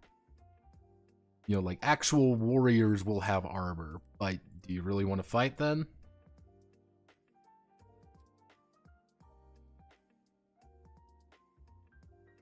So then most average upper class warriors would be like Cossack armored. What about Mountain Blade? Kind of the idea of Mountain Blade, except again, it's you're kind of seeing the idea there. There's like, it's kind, again, I don't really have like a very strong setting in mind. That's kind of one of the problems of this. It's, I can see it up here, but I can't really enunciate it very well. The best way I can think about it is, we are not dealing with plate or anything like that. yeah, steppe cultures, kind of Nordic related armors, Slavic a little bit. But then it's kind of like there are going to be people who are just like, we don't really want to. Why the fuck do we want to afford a really expensive armor? That shit's heavy and expensive, and we don't want to do it. And it's like, hey, you're a bunch of fucking, like, you guys are a bunch of shitty cultists. Like, people view you as a cult. You worship a weird god. You all kind of fight among each other. But, hey, you roll into town. Hey, my son is sick. We'll pay you.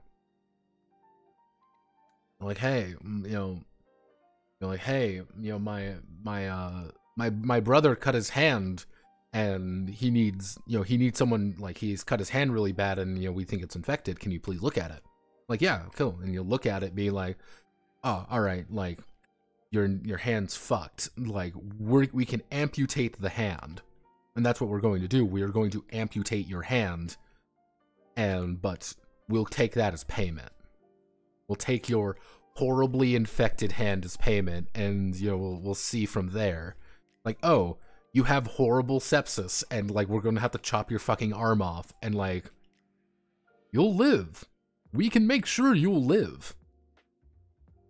We just want your arm, and can we get some, like, a chicken or two?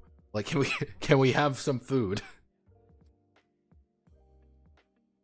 Because you guys are professional of. The best way to think about it would be like your place in society is very weird, because it's like, yeah, this is a culture where there is magic. Magic common, yes. It's common enough that you probably know a wizard. And that wizard is probably weird and talks to himself. Don't want to deal with him too much. You are a modern medical professional.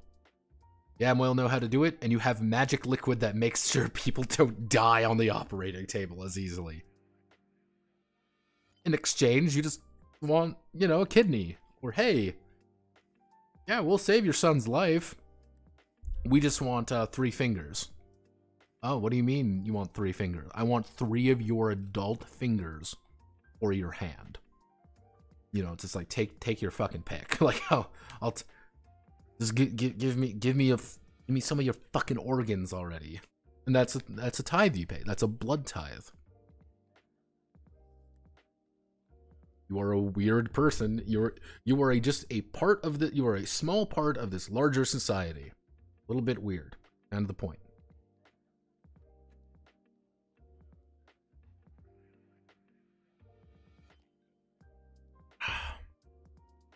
Hmm.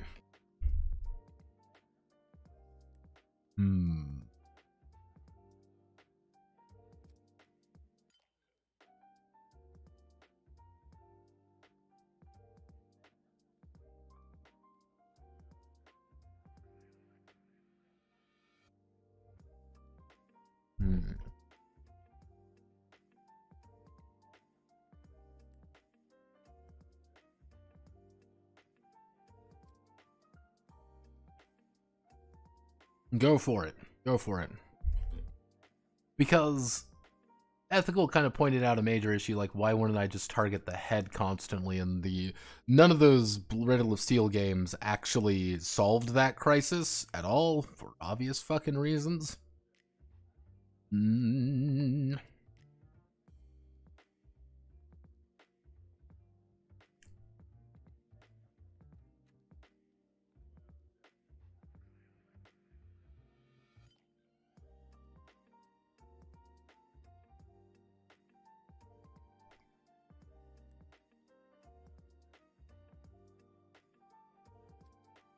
Yeah, people are following the Yandere simulator the drama currently going on.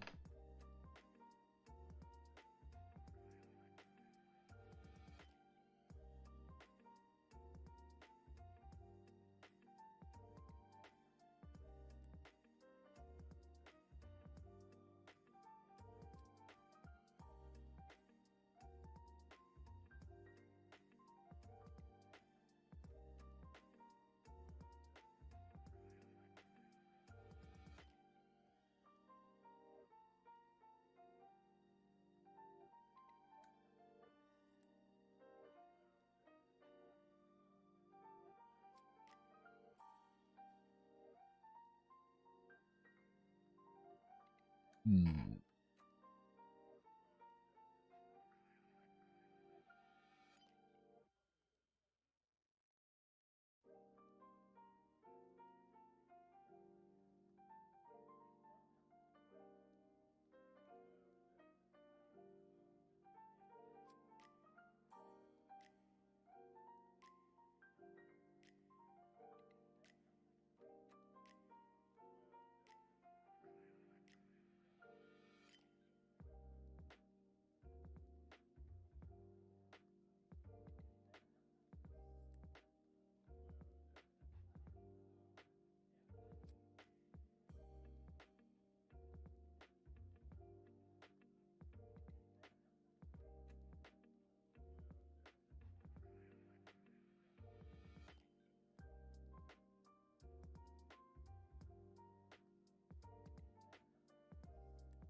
What happened to Yandere Sim? Uh, let's see. The game isn't dead. One.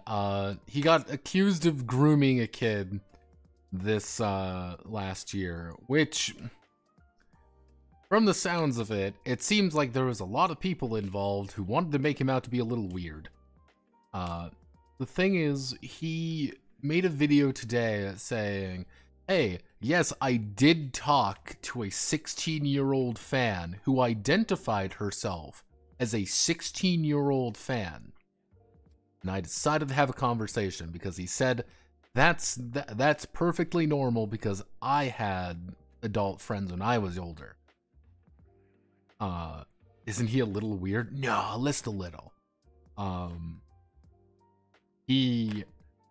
So he went on this thing and be like, they were like targeting him and like a lot of quotes are taken out of context, but it was like the way that he worded it, there was a weird amount of, I don't know if this was genuine, but there was a weird amount of self-reflection of, I don't know how I got to this point in my life, because I found it that I justified it not being weird that I, as a grown man, was talking to a 16-year-old girl about these comments, and I wasn't thinking anything was weird about this. And he's like, yeah, I realize that I need a lot of fucking help, and I didn't realize it until now. I'm like, oh, that's a bit of introspection there. But I still have my very firm belief, and I've had this belief for years at this point, is the second he finishes Yandere Simulator, Yandere Dev is going to kill himself. Now, I don't mean this as in like oh, he should kill him, so kill yourself now, lightning bolt. No. I mean, this is a guy who has dedicated the last effectively decade of his life. Like, this is a guy who has dedicated about a decade. It's been about 2014 roughly is when Yandere Sim kind of was first brought up, I believe. It's been a while. To give you an idea, his peak of when he was making $5 grand a month on Patreon was 2016. Actually, you know, let's take a guess. I want.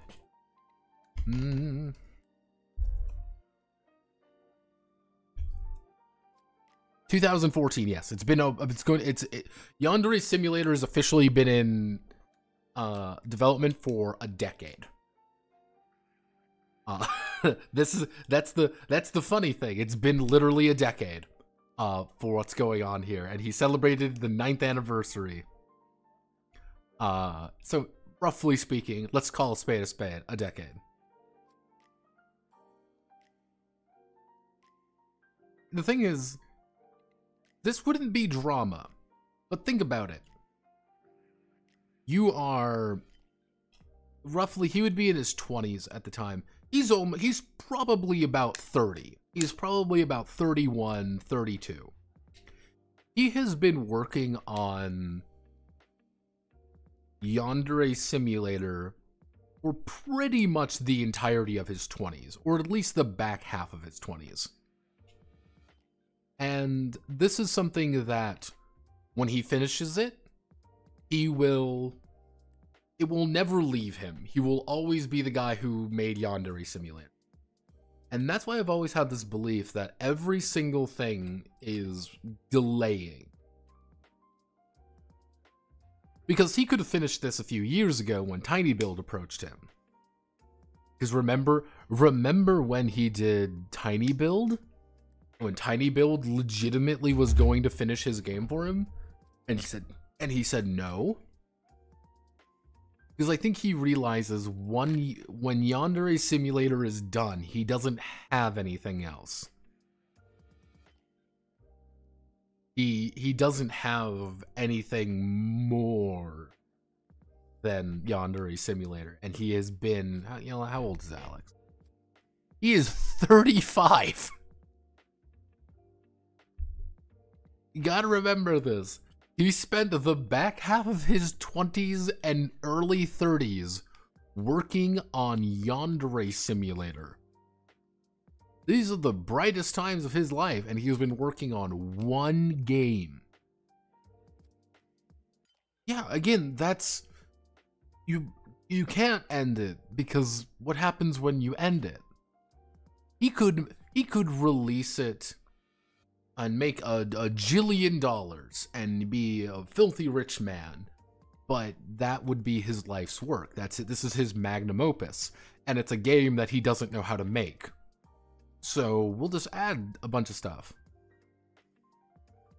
Someone literally made, to give you an idea, Lubu, has built on if statements. Yeah, exactly. The thing is, Lubu, someone literally made a game. I can't remember the exact name, but someone made effectively a carbon copy of where Yandere Simulator was at the time. And he built it in 2 weeks. His team of 2 guys, they built the game in 2 weeks. And it looked better, it ran better, it was pretty much better in every capacity. I don't think he continued with that one because he just didn't feel like it, and there was also the one where he effectively said, oh, if you release this game, I'll kill myself. That's why I'm like, he's probably not. Yeah, 2020. 1980s mode, Twitch ban, progress. Yeah, fucking 3 years after development started, he was gonna do TinyBuild, but then he was like, no, we're not doing it. Then it's like the grooming allegations. Yeah, several of the game developers, and including Ayano's voice actress, Michelle Alaz, left the project. He released a new one, by the way, and like...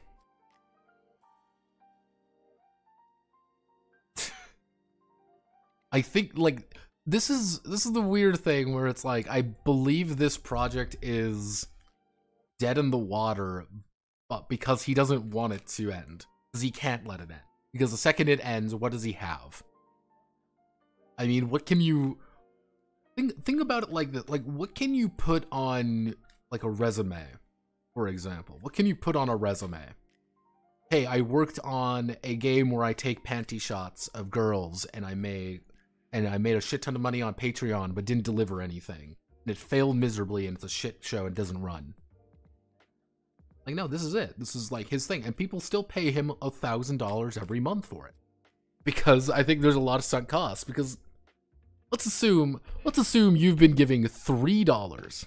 Let's bring up the calculator. Let's assume you've been giving $3 since, we'll say 2016. So, 2016. So, 2016. So that's roughly 12. Let's say 12 months. Well, and it's been, let's see, 4. It's been 4, 5. It's been, let's say, 7 years. So let's 12 times 7. Let's 12 times 7, everyone. Well, obviously, 12 times 7 is 84 months. Times 84. You've given this man $252 over 84 months to release a game that costs probably about $5. That's going to cost probably about $20. $252. And mind you, that's just a rough guesstimate. Let's say, for example, you've done 10 over 84 months. That's $840. What if you're doing $25 over 84 months?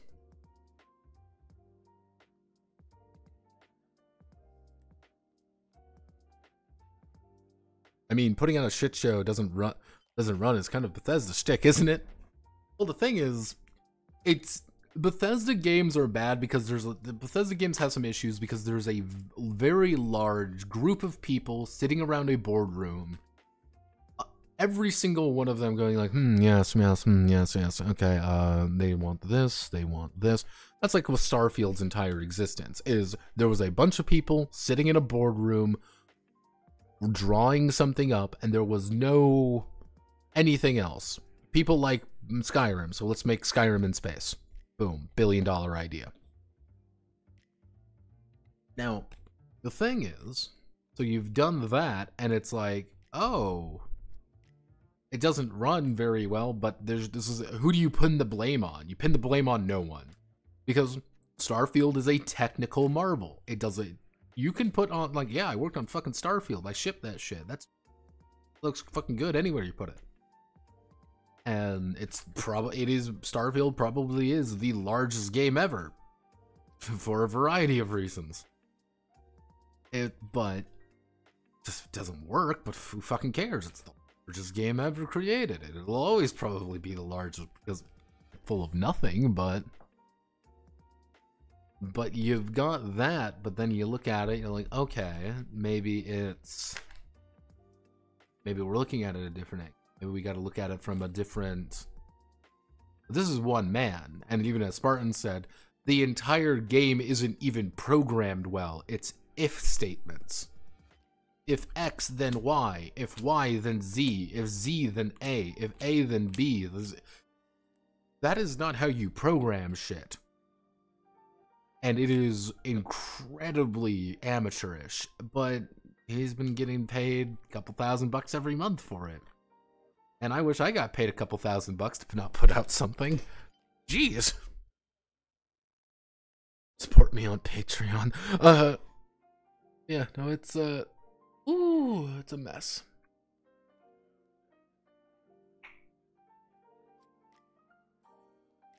Yeah, no, it's I don't think this will kill the project, but I think because, and that's my belief. Like, I genuinely do not think that Yandere dev will ever finish. Will ever finish the game because he can't. He doesn't want. Why in God's holy name would he ever want to finish the magnum opus? Because the second you finish the magnum opus, what else do you have? That's kind of in like my same boat of like why George R.R. Martin never wants to finish Game of Thrones, because what are you after it's done? Nothing. You have nothing.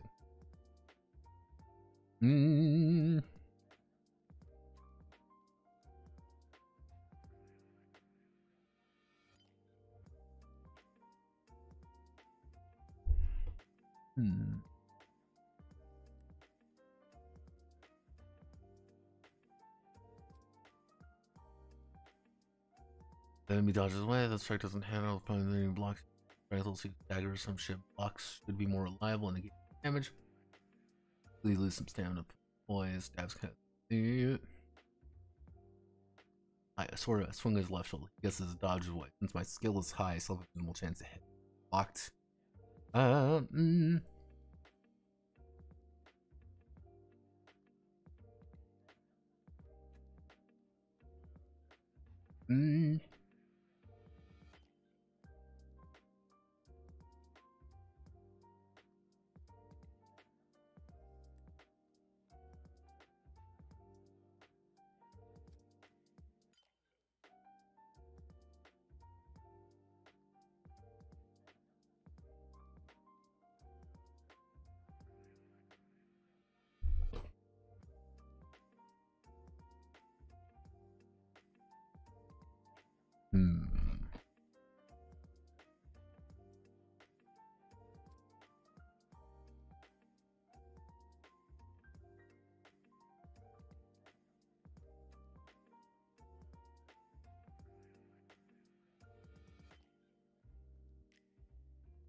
George R. Yeah, he was a big one, but now what is George? If you say George R. R. Martin, what do people actually think? Right now, they think Game of Thrones, and well, you'd be proud of. But yeah, you can spend your entire life going over every single action note that you've ever made of the project and make sure that it was all 100% perfect. Now, are people paying him enough to do that? I don't know, but if your entire life was Yandere Simulator, anyway, like if your entire early career and pretty much anytime you Google him now, all of this shit will pop up. Like, that's just a thing that he is always going to be known for. And that's... Do I hope Yandere Simulator will come out one day? Yeah, I do. But I don't think it ever will. I genuinely do not think Yandere Simulator will ever come out. Because I think Alex is clinically retarded. And I think Alex has horrible autism, and he will be unable to finish anything. Effectively, are you gonna finish the game or LTG yourself? At this point, 50-50. And I don't mean that as... I don't mean that as in a mean way. Like, I mean that as like a... This guy has probably got some issues, and that's something that we should address. He will become a world-famous lolcow. And he will become the final lolcow of video games. Because he is funny. And that's that. Here's what I'm gonna do. I am going to head off now, but I'm going to continue to start the same way his comment did, then it'll continue to not work. Yeah, I don't really think that it's going to do very well. What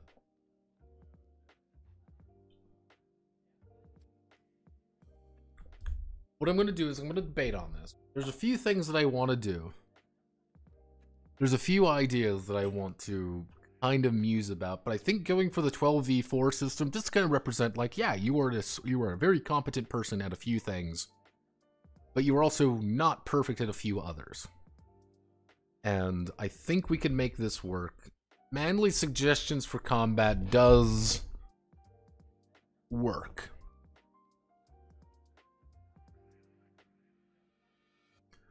And I'm like, alright, we can make this... I think I know how to make this work. However, it is... it's just a lot of, like, looking at this being like, it just works. I'm like, does it work though, Manly? Does it?